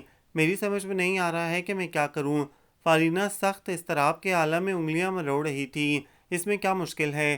سیدھی سی بات ہے کہ اب اس سال کے مکمل ہونے کا انتظار نہ کیا جائے اور میں ماما اور پاپا کو لے کر تمہارے گھر آ جاؤں۔ سب سے آسان راستہ یہی ہے۔ اس نے گویا سارا مسئلہ حل کر لیا تھا۔ راحیل، خدا کے لیے ایسا سوچنا بھی نہیں۔ فارینہ نے اس کے سامنے ہاتھ جوڑ دیے۔ ابھی مجھے دیکھ لینے دو کہ بابا کیا کرنے جا رہے ہیں، پھر کچھ سوچیں گے۔ اس کا انداز ایسا تھا کہ راحیل پریشان ہو گیا۔ رینو، کوئی سیریس بات ہو گئی ہے؟ تم سیدھے سادے انسان، اس دنیا میں محبت تقسیم کرنے والے، تمہیں کیا معلوم کہ اس ایک دنیا میں نہ جانے کتنی دنیائیں آباد ہیں جو تمہاری سوچ سے بالکل مختلف ہیں۔ تم تو تصور میں بھی ان مجرمانہ سوچ رکھنے والوں کی گرد کو نہیں پا سکتے ہو۔ فارینہ چپ چاپ اسے دیکھتی رہی۔ نہیں، کوئی پریشانی کی بات نہیں ہے، بس تم ذرا آنکھیں کھلی رکھا کرو، اس نے کہا۔ راحیل کندھے اچکا کر رہ گیا۔ وہ بڑے مگن انداز میں ہاسپٹل کی سیڑھیاں چڑھتے ہوئے سکندر کے کمرے تک پہنچا، آہستگی سے دروازہ تھپتھپایا اور ہینڈل گھما کر اندر داخل ہو گیا۔ اندر کی صورتحال روزانہ سے بالکل مختلف تھی۔ ہیلو، یہ کیا ہو رہا ہے سکندر؟ اس کی مسکراہٹ میں حیرت کی جھلک تھی۔ آپ راحیل حیات ہیں؟ پولیس کی وردی میں ملبوس ایک شخص اس سے مخاطب تھا۔ جی ہاں، فرمائیے، وہ مسکرایا۔ یہی ہیں؟ اب کہ وہ سکندر سے مخاطب تھا، سکندر نے کوئی جواب دیے بغیر سر جھکا دیا۔ ہاں جی، یہی ہیں۔ سکندر کی والدہ کا انداز بہت عجیب تھا۔ راحیل حیرت سے باری باری ان لوگوں کو دیکھ رہا تھا۔ آپ ذرا ہمارے ساتھ چلیے مسٹر راحیل۔ مگر کیوں؟ ان لوگوں نے بتایا ہے کہ تم یہاں آ کر اس کو نشہ پہنچاتے ہو۔ چلو بھائی، گرفتار کرو اسے۔ وہ حکم جاری کر کے آگے بڑھا۔ ان لوگوں نے بتایا ہے۔ راحیل شدید صدمے کی حالت میں کھڑا تھا۔ مگر اس کا ثبوت کیا ہے؟ اس نے بکھرتے حواسوں کو اکٹھا کیا۔ دکھاؤ بھائی، ثبوت بھی دکھا دو اسے۔ وہ سکندر کی امی سے مخاطب تھا۔ یہ لیجئے، وہ تو میں نے کل دیکھ لیا تھا اسے، ورنہ پتہ نہیں کیا ہو جاتا۔ وہ عورت اتنی معصومیت سے کہہ رہی تھی کہ راحیل کو خود بھی اپنے مجرم ہونے کا یقین آ رہا تھا۔ دیکھ لیا، اب چلو۔ راحیل کا دماغ اس قدر بے قابو ہو رہا تھا کہ اس کی آنکھوں کے سامنے اندھیرا چھانے لگا۔ چلو بھائی۔ ان لوگوں نے اسے آگے دھکیلا تو وہ آنکھیں پھاڑتے ہوئے آگے بڑھنے لگا۔ پاپا نہیں آئے؟ راحیل نے پوچھا تو فروا اور عالیہ بیگم سر جھکا کر رہ گئیں۔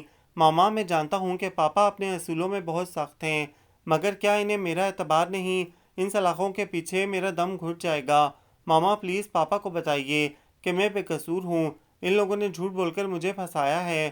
وہ بہت بے بسی سے کہہ رہا تھا۔ دیکھ لیا نا تم نے اپنی ہمدردیوں کا نتیجہ؟ کتنا سمجھایا تھا ہم لوگوں نے کہ ہر ایک کے جھگڑے میں اپنی ٹانگ مت اڑایا کرو، مگر تم۔ فروا بہت پریشان تھی۔ فروا پلیز، اس نے ٹوک دیا۔ اچھا تم پریشان مت ہو، میں ابو سے کہوں گی کہ وہ حیات انکل سے بات کریں۔ فروا نے اسے تسلی دی۔ ماما، کیا آپ بھی خفا ہیں مجھ سے؟ وہ عالیہ بیگم سے مخاطب ہوا تو بہت مشکل سے ضبط کیے ہوئے آنسو بے اختیار ہو کر ان کے رخسار پر پھیل گئے۔ ماما پلیز، آپ اس طرح مت کریں، مجھے آپ کے حوصلے کی ضرورت ہے۔ اس نے عالیہ بیگم کا ہاتھ تھام لیا۔ کہاں سے لاؤں حوصلہ؟ میرا حوصلہ تو تم ہو راحیل، وہ روتے ہوئے کہہ رہی تھیں۔ میں تو دونوں طرف سے پیس رہی ہوں۔ تمہارے پاپا نے کہلوایا ہے کہ فارینہ کا خیال دل سے نکال دو تو وہ تمہارے لیے کچھ کر سکتے ہیں۔ راحیل کے ساتھ فروا کو بھی حیرت کا شدید جھٹکا لگا تھا۔ فارینہ کا یہاں پر کیا ذکر؟ اس کا باپ اور بھائی آئے تھے ہمارے گھر میں۔ ہم لوگوں کو جس قدر بے عزت کیا ہے انہوں نے، تم اس کا اندازہ بھی نہیں لگا سکتے ہو۔ یہ سب انہی لوگوں نے کروایا ہے راحیل۔ تم ہماری اکلوتی اولاد ہو، ہم تمہاری خوشی کی خاطر سب کچھ کر سکتے ہیں، مگر تمہاری زندگی ہمیں سب سے بڑھ کر عزیز ہے۔ میں جانتی ہوں کہ تم فارینہ کو بھول نہیں سکتے، مگر بیٹا، وہ زمیندار جاگیردار لوگ ہیں اور ہم سیدھے سادے نوکری پیشہ لوگ، وہ لوگ یہ میل کبھی نہیں ہونے دیں گے۔ آگے تمہاری مرضی، مگر یاد رکھنا کہ تمہیں کچھ ہو گیا تو ہم دونوں جیتے جی مر جائیں گے۔ وہ آنسو پونچھتے ہوئے باہر نکل گئیں۔ فروا، راحیل نے بہت کرب سے اسے پکارا۔ آنٹی ٹھیک کہہ رہی ہیں راحیل، اگر یہ سب واقعی ان لوگوں نے کروایا ہے تو وہ اور بھی بہت کچھ کر سکتے ہیں۔ اور پھر فارینہ نے بھی یونیورسٹی آنا چھوڑ دیا ہے۔ مجھے تو خوف آ رہا ہے کہ اس کے سارے خدشے درست نہ ہو جائیں۔ وہ ایسے لوگ ہیں جو اپنی ناک اونچی رکھنے کے لیے اپنی اولاد کو بھی قتل کر سکتے ہیں۔ نہیں، وہ لرز کر رہ گیا۔ کیا تمہیں اپنا دل فارینہ کی زندگی سے عزیز ہے؟ فروا اس کی آنکھوں میں دیکھ رہی تھی۔ تمہارا جواب ہاں میں ہو یا نہ میں، مگر یہ یاد رکھنا کہ تم یہ بازی جیت نہیں سکو گے۔ اب تم ہار کب تسلیم کرتے ہو یہ ڈیپینڈ کرتا ہے تم پر۔ لیکن فروا، میرا قصور کیا ہے یار؟ میں صرف اس لیے ہار مان لوں کہ وہ لوگ مجھے یا فارینہ کو مار دیں گے؟ کوئی اندھیر نگری ہے کیا؟ وہ سر جھٹک کر بولا۔ میں ساری عمر جیل میں سڑنے کے لیے تیار ہوں، مگر فروا میں اس کی محبت سے دستبردار نہیں ہو سکتا ہوں۔ اب بات صرف میری زندگی اور میری ذات کی نہیں ہے، میں نے اسے اقرار محبت کیا ہے اور میری شدتوں نے اسے ہار ماننے پر مجبور کیا ہے۔ اگر میں پیچھے ہٹ گیا تو وہ تو پھر بھی مر جائے گی نا، راہیل نے قطعیت سے کہا۔ تو ٹھیک ہے، تمہاری قسمت کا لکھا یہی ہے تو سڑتے رہو جیل میں اب آنٹی کو لے کر یہاں نہیں آؤں گی، تمہاری وجہ سے آج پہلی بار انہوں نے یہاں قدم رکھا ہے، ان کے دکھ کا اندازہ کر سکتے ہو۔ میں جا رہی ہوں، خدا حافظ، فروا نے کہا اور چلی گئی۔ ہاں، میں سب کے دکھوں کا اندازہ کر سکتا ہوں، مگر میرے دکھ کا اندازہ کوئی نہیں کر سکتا۔ وہ اس تنگ اور حبس زدہ کوٹری کا جائزہ لیتے ہوئے نیچے بیٹھ گیا۔ سکندر، تمہارا احسان تو میں کبھی نہیں بھولوں گا، بہت اچھا صلہ دیا ہے تم نے میری محبت کا۔ وہ تصور میں سکندر سے مخاطب تھا، مگر ان لوگوں نے مجھے آزمائش کے قابل بھی نہیں سمجھا۔ اس کی ذہنی رو فارینہ کے بابا اور بھائی کی طرف مڑی۔ اس طرح سے میری پیٹھ میں چھرا گھوم کر مجھے میری نظروں میں گرا دیا ہے۔ ایک بار تو مجھے آزمایا ہوتا، میں سینہ تان کر مر سکتا تھا، میں بغیر لڑے ہار مان لوں، یہ کیسے ہو سکتا ہے؟ میری محبت اتنی کمزور تو نہیں ہے؟ وہ جذباتیت کی انتہا پر سوچ رہا تھا۔ راہیل آنٹی پر دل کا دورہ پڑا تھا، 3 دن وہ ہسپتال میں ایڈمٹ رہی ہیں۔ مجھے انکل نے تم سے آخری بار پوچھنے کے لیے بھیجا ہے، تم ہاں کہتے ہو یا نہیں؟ فروا آنسوؤں سے رو رہی تھی، راہیل کا دل دھک سے رہ گیا تھا۔ تمہاری زندگی صرف تمہارے اور فارینہ تک محدود نہیں ہے، اور بھی بہت سے لوگ ہیں جو تم سے محبت کرتے ہیں، جن کے رشتے اٹوٹ ہیں۔ راہیل، اس بات کی کوئی ضمانت نہیں ہے کہ تمہاری تقدیر میں فارینہ کا ملن ہے یا نہیں، مگر تمہاری ماں تمہارے غم کو سینے سے لگائے چلی گئی تو تمہیں کہیں رہائی نہیں ملے گی، نہ خدا کے یہاں اور نہ اپنے ضمیر کی عدالت میں۔ اور انکل بھی تمہارے ہی باپ ہیں، وہ مر جائیں گے مگر اپنی قسم نہیں توڑیں گے۔ خدا کے لیے راہیل، ایک محدود دائرے سے نکل کر سوچو، تم پہ پہلا حق تمہارے والدین کا ہے، انہیں مایوس مت کرو ورنہ ہمیشہ ناکام رہو گے۔ فروا، پاپا سے کہہ دو کہ میں ہار گیا ہوں، اس نے سر جھکا کر کہا تھا۔ 2 دن بعد اس کی ضمانت ہو گئی اور وہ گھر آ گیا۔ کیسا ہے میرا بیٹا؟ عالیہ نے اس کا ماتھا چوما تو وہ بیزار کن انداز میں ٹھیک ہوں کہتا ہوا اندر چلا گیا۔ ڈونٹ وری عالیہ، کچھ دنوں میں سب ٹھیک ہو جائے گا۔ حیات علی نے فکرمند سی عالیہ کو دلاسا دیا۔ تو یہ طے ہوا فارینہ سمیع خان کہ تم میرے نصیب میں تھی ہی نہیں۔ بیڈ کی پٹی پر سر ٹکائے وہ فارینہ کے تصور سے مخاطب تھا، مگر اس طرح یہ سب اس طرح کیسے ہو گیا؟ ہماری زندگی کے فیصلے ان لوگوں نے کر دیے جن کے سامنے ہم نے اپنی محبت کا لوہا منوانے کے پلان ترتیب دیے تھے۔ انہوں نے تو ہمیں مشورے کے قابل بھی نہیں سمجھا، غلطی سے جسم پر چڑھ جانے والے کسی حقیر کیڑے کی طرح جھٹک دیا۔ مگر میں اتنی آسانی سے نہیں مانوں گا، ایک بار تم سے ملوں گا ضرور۔ اس کے دماغ میں آندھیاں چل رہی تھیں، یہی وہ جگہ تھی جہاں سے میں نے ایک تڑپتے سسکتے شخص کو زندگی کی نوید سنانا چاہی تھی، اور صلے میں اس نے مجھے کیا دیا؟ وہ سڑک کے کنارے چلتے ہوئے سوچ رہا تھا، اس کے قدم سکندر کے گھر کے جانب اٹھ رہے تھے۔ مجھے سکندر سے ملنا ہے۔ گھر کے نزدیک پہنچ کر اس نے ایک شخص سے کہا، شاید گھر میں کوئی تقریب تھی، کافی لوگوں کا مجمع تھا۔ تھوڑی دیر بعد ہی سکندر آ گیا، اسے دیکھ کر وہ سکتے کسی کیفیت میں آ گیا تھا۔ پہچانا سکندر؟ راہیل کے چہرے پر کوئی تاثر نہیں تھا۔ راہیل بھائی آپ، وہ بھکلا گیا۔ کتنی قیمت ادا کی تھی ان لوگوں نے تمہارے ضمیر کی؟ اس کا لہجہ سرد تھا۔ 10 لاکھ کی آفر کی تھی ان لوگوں نے۔ سکندر نے گویا اپنا جرم قبول کیا، مگر آپ یقین کریں گے کہ میں نے اور میری ماں نے ان لوگوں سے ایک پیسہ بھی نہیں لیا تھا، مگر میری 5 بہنیں ہیں راہیل بھائی، اور ان لوگوں نے دھمکی دی تھی کہ… وہ سر جھکا کر کہہ رہا تھا، میری مجبوری کی انتہا ہو گئی تھی، ورنہ میں بکاؤ تھا نا احسان فراموش۔ راہیل کتنی ہی دیر خاموشی سے کھڑا کسی غیر مرئی نقطے کو گھورتا رہا اور پھر بغیر کچھ کہے واپس پلٹ گیا۔ فروا، میں صرف ایک بار اس سے ملنا چاہتا ہوں، صرف ایک بار۔ اس کا لہجہ ایسا تھا کہ فروا کے دل کانپ گیا۔ مگر راہیل، اب فائدہ کیا ہے؟ ہر فائدے اور نقصان سے بیگانہ ہو چکا ہوں میں، ساری زندگی کی پونجی میری عزت تھی وہ گوا چکا ہوں میں۔ 5 دن رہا ہوں اس مذبح خانے میں، تم اندازہ نہیں کر سکتی ہو کہ ناکردہ گناہوں کی سزا بھگتنا کس قدر اذیت ناک ہوتا ہے۔ اس کے چہرے پر وحشت برس رہی تھی۔ وہ لوگ جو مجھے بہت عزت کے ساتھ سلام کرتے تھے، میں نے ان کو نظریں چراتے دیکھا ہے۔ میں نے اپنے ماں باپ کی آنکھوں میں بھی شک کی پرچھائیاں دیکھی ہیں۔ ناقابل تلافی نقصان ہوا ہے میرا، میری ذات کا اعتبار کھو گیا ہے، اور تم نفع نقصان کی باتیں کر رہی ہو میرے سامنے۔ تم یہ بتاؤ کہ مجھے اس سے ملوا سکتی ہو یا نہیں؟ وہ قطعی انداز میں پوچھ رہا تھا۔ میں کوشش کروں گی، مگر پھر بھی کچھ وقت تو لگ جائے گا۔ فروا، تم کیوں آئی ہو یہاں؟ تم جانتی ہو کہ… تیزی سے ڈرائنگ روم میں داخل ہوتی فارینہ کی نظریں راہیل پر پڑی تھیں۔ راہیل، میں چلتی ہوں، تم جلدی آ جانا۔ فروا نے ایک نظر ان دونوں پر ڈالی اور باہر نکل گئی۔ تم یہاں کیوں آئے ہو؟ فارینا نے خاموشی توڑی۔ کیا تم نہیں جانتی ہو رینو؟ اس کے لہجے میں عجیب سی یاسیت تھی۔ مت پکارو مجھے اس نام سے، کچھ نہیں جانتی ہوں میں۔ تم چلے جاؤ یہاں سے خدا کے لیے، اس سے پہلے کہ بابا واپس آ جائیں۔ وہ راہیل کی طرف پشت کر کے کھڑی ہو گئی۔ میں تمہیں تمہاری بات یاد دلانے آیا ہوں۔ تم نے کہا تھا کہ اگر حالات سازگار نہ ہوئے تو تمہیں میرے ساتھ بھاگ جانے پر۔ شٹ اپ راہیل، وہ ایک جھٹکے سے مڑی تھی۔ جواب میں تم نے کیا کہا تھا وہ بھی یاد رکھو، مگر مجھے موقع کب دیا گیا ہے؟ پھر بھی رینو، میں تمہاری خاطر اپنی خودداری بھلا کر آج بھی تمہارے بابا سے بات کرنے کے لیے تیار ہوں۔ حالانکہ انہوں نے جس طرح مجھے سب کے سامنے ذلیل و خوار کیا ہے وہ میں بھول نہیں سکتا ہوں، مگر میں تمہارے بغیر نہیں رہ سکتا رینو، یہ میری مجبوری ہے۔ تم جانتے ہو یہ لوگ کیا کروا سکتے ہیں؟ ابھی تو تم نے صرف ایک جھلک دیکھی ہے راحیل حیات، تمہاری حیثیت کیا ہے ان کے سامنے؟ کوئی ضرورت نہیں ہے ان لوگوں سے کوئی بھی بات کرنے کی، عزت گوا چکے ہو۔ اب جان کی تو خیر مناؤ اور چپ چاپ یہاں سے چلے جاؤ۔ وہ اس قدر اکھڑے ہوئے انداز میں مخاطب تھی کہ راحیل کو چکر سا آ گیا۔ اس نے بے اختیار ہی صوفے کی پشت تھام لی۔ رینو، مجھ سے اس لہجے میں بات مت کرو، میں سہ نہیں پاؤں گا۔ فارینا کے لہجے میں ٹیسیں اٹھ رہی تھیں۔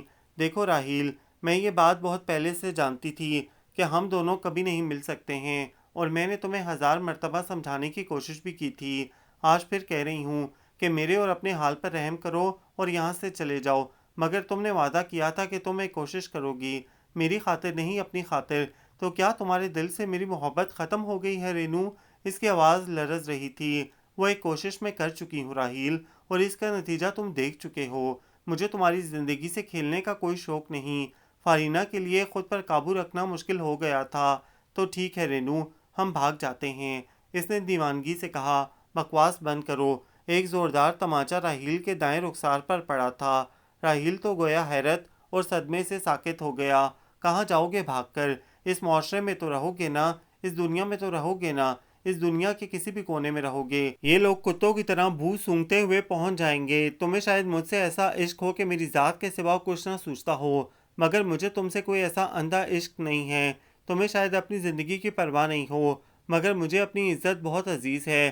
میں نے جس گھرانے میں آنکھ کھولی ہے وہاں ہزاروں سر میرے آگے جھکے رہتے ہیں۔ میں اپنی طرف اٹھتی انگلیاں برداشت نہیں کر سکتی، اور میری زندگی میں تمہارا نام بہت بعد میں آیا ہے راحیل حیات۔ تم سے پہلے کئی لوگ ہیں جو میری ایک لرزش کی وجہ سے ساری عمر کے لیے سزاوار ٹھہرائے جائیں گے۔ میری بہنوں پر خوشیوں کے دروازے ہمیشہ کے لیے بند کر دیے جائیں گے۔ وہ میری ایک جذباتی بھول کی وجہ سے ساری زندگی کے لیے معطوف ٹھہرائی جائیں گی۔ میں ایسا کوئی قدم نہیں اٹھا سکتی کہ میں اپنوں سے نظر ملانے کے لائق نہ رہوں۔ ہاں، میں نے تمہاری محبت کی شدت کے آگے مجبور ہو کر کئی بار یہ سوچا تھا کہ میں تمہارے لیے کچھ بھی کر سکتی ہوں، مگر شاید میری سوچ غلط تھی۔ تم سے جدائی کی خلش ساری زندگی میرے دل میں رہے گی، میں جانتی ہوں، مگر اب ہم دونوں کو اسی خلش کے ساتھ زندہ رہنا ہوگا۔ اور یہ آخری جھٹکا تھا جو فارینا نے اس کو دیا تھا۔ وہ ایک لفظ کہے بغیر چپ چاپ وہاں سے پلٹ گیا۔ اپنے ہارنے کا یقین تو اسے پہلے بھی تھا، لیکن ایسی مات کا تصور بھی نہیں کیا تھا اس نے۔ اپنی ذات اس قدر ارزاں اور بے وقت لگ رہی تھی کہ کوئی انتہا نہ تھی۔ اپنی کم مائگی کا احساس اس قدر شدید تھا کہ دل و دماغ نے ساتھ چھوڑنا شروع کر دیا، اور وہ ایکسیڈنٹ کر بیٹھا۔ تقریباً 1 ماہ وہ ہاسپٹل میں رہا تھا اور پھر گھر واپس آ گیا، مگر اس کی زندہ دلی اور بھرپور کہکے پھر کبھی واپس نہ آ سکے۔ اس دن فروا اسے ملنے چلی آئی تھی۔ السلام علیکم آنٹی، فروا اندر داخل ہوئی۔ وعلیکم السلام، کیسی ہو فروا؟ عالیہ مسکرائیں۔ ٹھیک ہوں، وہ آہستگی سے کہتے ہوئے ان کے برابر میں بیٹھ گئی۔ یونیورسٹی نہیں گئی آج؟ انہوں نے پوچھا۔ جی بس موڈ نہیں ہوا، فروا سر جھکا کر ناخن کھرچ رہی تھی۔ راحیل کیسا ہے آنٹی؟ اس نے ہمت کر کے پوچھا تو وہ ایک گہری سانس لے کر رہ گئیں۔ صبح سے اپنے کمرے میں بند ہے، میں دیکھتی ہوں۔ فروا اٹھ کر اندر کی طرف آ گئی۔ چوتھی دستک پر راحیل نے دروازہ کھول دیا۔ بکھرے بال، ملگجہ لباس، سرخ انگارہ آنکھیں، فروا کے دل پر چوٹ سی پڑی۔ راحیل، یہ سب ٹھیک نہیں ہے، وہ آہستگی سے کہتی ہوئی کمرے میں داخل ہو گئی۔ اس طرح خود کو تباہ مت کرو، جتنی زندگی باقی ہے وہ تو تمہیں گزارنا ہے، پھر یہ سب کیا ہے؟ راحیل دوبارہ اپنے بیڈ پر دراز ہو چکا تھا۔ فروا، تم تو ناسیہ مت بنو۔ وہ چھت کو گھور رہا تھا، آواز میں آنسوؤں کی وجہ سے بھاری پن پیدا ہو گیا تھا۔ تم روتے رہے ہو؟ فروا نے بغور اس سے دیکھا۔ اب تو ساری زندگی کا رونا ہے۔ وہ اسی انداز میں لیٹا ہوا تھا۔ بڑی ناقدری ہوئی ہے فروا، مجھے اپنی ذات کا بھرم کھونے کا افسوس آج سے پہلے کبھی نہیں ہوا تھا۔ کاش میں نے یوں اپنی چاہت عیاں نہ کی ہوتی تو ذلت کا یہ عذاب میری جان نہ لیتا۔ قسمت میں یہ بے اطمینانی درج تھی، مگر کاش میں نے اسے اپنے جذبوں سے باخبر نہ کیا ہوتا۔ میری انا اس طرح کرچی کرچی تو نہ ہوتی۔ میں تو بالکل تہہ دست رہ گیا ہوں فروا، بالکل خالی ہاتھ۔ آنکھوں کے کناروں سے 2 بوندیں بہت خاموشی سے نکل کر اس کے بالوں میں گم ہو گئیں۔ کس قدر مان تھا مجھے اپنی محبت پر، کن بلندیوں پر اڑتا تھا میں اور کن پستیوں میں گرا دیا ہے اس نے مجھے۔ کاش میں نے اس قدر بے صبری کا مظاہرہ نہ کیا ہوتا، کاش میں نے اظہار نہ کیا ہوتا، کاش۔ اس کے سینے میں شدید درد اٹھا تھا، وہ سینے پر ہاتھ رکھ کر اٹھ بیٹھا۔ میری جذباتیت اور دیوانگی نے تو مجھے کہیں کا نہیں چھوڑا ہے۔ تمہیں پتہ ہے نا فروا کہ میں اسے صرف چاہتا نہیں ہوں، اس کا بہت زیادہ احترام بھی کرتا ہوں۔ بھلا میں اسے کوئی ایسا عمل کرنے پر مجبور کر سکتا تھا کہ اس کی پاکیزگی پر ایک حرف بھی آتا۔ میں نے جس طرح ڈنکے کی چوٹ پر اس سے محبت کی تھی، اسے ویسے ہی اپنانا چاہتا تھا۔ میری محبت تو میری عبادت کی طرح پاکیزہ ہے، پھر وہ یہ کیوں نہ جان سکی کہ میں جو کچھ کہہ رہا ہوں وہ میری دیوانگی کی انتہا ہے۔ در حقیقت تو میں نے کبھی اس طرح سوچا بھی نہ تھا۔ اس نے تو مجھے اس قدر نامعتبر کر دیا ہے کہ میں خود سے نظریں نہیں ملا پا رہا ہوں۔ اس طرح مت کہو راحیل، محبت تو وہ بھی بے حد کرتی ہے تم سے۔ شاید اس نے بھی یہ سب بے اختیاری میں کہا۔ فروا نے اسے پرسکون کرنا چاہا۔ جو بھی ہوا اس نے کہہ تو دیا نا، کیا تھا جو وہ اس لمحے میرا بھرم رکھ لیتی، مجھے اس قدر بے وقت نہ کرتی۔ وہ کہہ رہا تھا اور فروا کے لبوں پر عجیب سی مسکراہٹ ٹھہر گئی۔ تمہیں اندازہ ہو رہا ہے نا راحیل حیات کہ کبھی کبھی خاموش رہنا کتنا ضروری ہو جاتا ہے۔ تم بھی اگر اس قدر جلد بازی اور بے صبری کا مظاہرہ نہ کرتے تو آج کم از کم یہ درد، یہ کسک اس کا مقدر نہ بنتی۔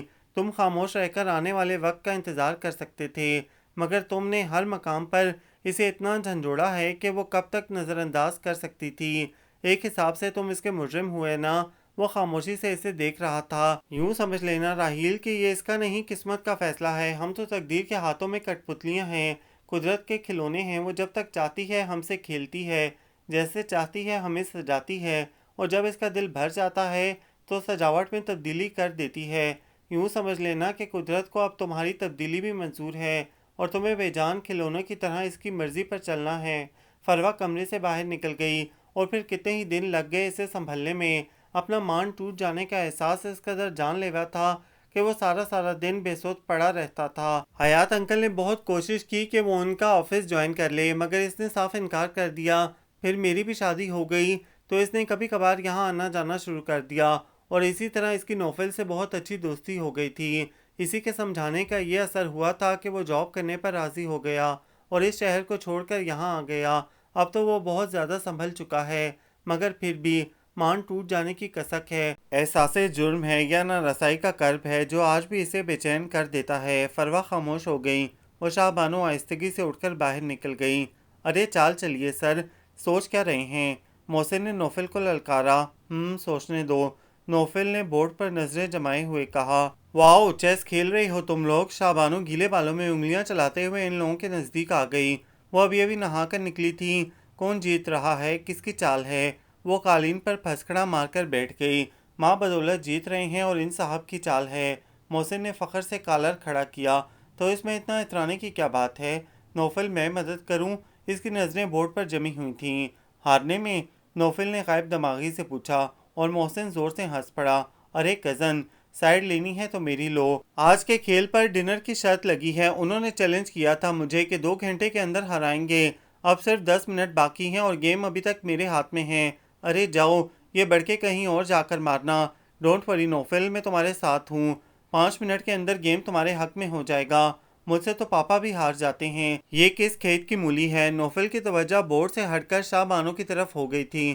بلیک ٹراؤزر اور بلیک اینڈ وائٹ چیک کی قمیض میں ملبوس، گیلا تولیہ کاندھے پر ڈالے، وہ بڑے انہماک سے گیم کا جائزہ لے رہی تھی۔ گیلے بال بے ترتیبی سے شانوں پر پڑے تھے۔ دائیں ہاتھ میں پکڑا ہوا ہیئر برش ٹھوڑی کے نیچے ٹکائے ہوئے تھی۔ تمہارا ساتھ تو ساری زندگی کے لیے چاہیے شاہ بانو۔ کاش میں کبھی تمہیں بتا سکوں، مگر میں تمہارا یہ سکون تباہ نہیں کرنا چاہتا۔ یہ مگن انداز، یہ بے فکری، میں اپنے جذبات عیاں کر کے کیسے چھین لوں؟ کاش خدا نے تمہیں میرے مقدر میں لکھ دیا ہو۔ مائی گڈنس، یہ تم کس طرح پھنس گئے ہو؟ نوفل، کیا دھیان سے نہیں کھیل رہے تھے؟ وہ کافی پریشان تھی۔ ہاں، مجھے خود بھی نہیں معلوم ہوا کب یہ بے دھیانی ہو گئی۔ اس نے گہری سانس لے کر نظروں کا رخ بورڈ کی طرف کیا۔ شاید آج سے کئی سال پہلے جب میں میٹرک میں پڑھتا تھا، جب آنکھوں میں خوابوں کے رنگ پہلی بار اترنا شروع ہوتے ہیں، اور میری آنکھوں میں تو اس رنگ کے بعد کوئی اور رنگ اترا ہی نہیں۔ ہاں ہاں دے دیا ساتھ آپ نے نوفل بھائی کا، تم تو ٹھہرے پردیسی، ساتھ کیا نبھاؤ گے۔ محسن نے باقاعدہ لہک لہک کر گانا شروع کر دیا اور نوفل بلا ارادہ ہی ہنسنے لگا۔ لو جی انہیں دیکھو، خود اپنے اوپر ہنس رہے ہیں۔ وہ سچ مچ جھنجھلا گئی۔ ارے واہ مان، وہ اچھل پڑی۔ یہ لو محسن عباس، تم بھی کیا یاد کرو گے، ہم بھی چیمپئن ہیں۔ اس نے گھوڑا آگے بڑھایا۔ چیس اور ماد ہیں، یہ کیسے ہوا؟ وہ دونوں ہی حیران تھے۔ ارے بھائی تم دونوں کا کھیل ختم ہوا۔ طاہرہ نے اندر آ کر ان لوگوں سے پوچھا۔ چھٹی کے دن اس لیے نہیں ہوتا ہے کہ سارا وقت تم لوگ اس طرح برباد کر دو، 100 کام ہوتے ہیں۔ اور محسن تم ذرا اٹھو، مجھے ندرت کی ساس کو دیکھنے جانا ہے۔ ندرت کا فون آیا تھا، بتا رہی تھی کہ سیڑھیوں سے پھسل گئی تھیں، شاید فریکچر ہو گیا ہے۔ انہوں نے ایک سانس میں سارے احکامات جاری کیے۔ ارے امی، آپ ہی کن چکروں میں پڑ رہی ہیں؟ وہ خاتون اس عمر میں بھی اللہ اللہ کرنے کے بجائے محلے والوں کی کارگزاریوں پر نظر رکھیں گی تو یہ تو ہونا ہے۔ اب کوئی پوچھے کہ بڑی بی، تم نے اپنا دور تو گزار لیا، اگر بچے چھتوں پر چڑھ کر دل بہلا لیتے ہیں تو تمہارا کیا جاتا ہے؟ اور ان کے محلے کے بچوں کے پاس تو اس کے علاوہ کوئی تفریح بھی نہیں ہے۔ پھر بندے کو ذرا دور اندیش ہونا چاہیے۔ آج وہ ایک پرچہ پتھر میں لپیٹ کر کسی خاص چھت پر پھینکتے ہیں تو کل تک نشانہ بازی میں ماہر ہو جائیں گے۔ کبھی جو دشمن ملک بغیر بتائے حملہ کر دے تو یہ مجاہدین کس قدر کارآمد ثابت ہو سکتے ہیں، مگر ارے بس کر بےہودہ لڑکے۔ طاہرہ نے ہنسی ضبط کرتے ہوئے ایک زوردار دھپ اس کی کمر پہ رسید کی۔ ایک بار بجنا شروع ہو جاتا ہے تو سانس لینے کو بھی نہیں رکتا ہے۔ تیری دادی کی عمر کی ہیں وہ، ادب لحاظ کر لیا کر۔ اٹھ جاؤ اب، اور خبردار جو وہاں جا کر یہ اناپ شناپ بکنا شروع کیا۔ شاہ بانو اور نوفل بھی مسکراہٹ نہ چھپا سکے تھے۔ آپ نوفل بھائی کو لے جائیں، میں تو نہیں جانے والا، اور میرے منہ سے تو کچھ نہ کچھ نکل ہی جاتا ہے، میری زبان کھجلانے لگتی ہے ان پر نظر پڑتے ہی۔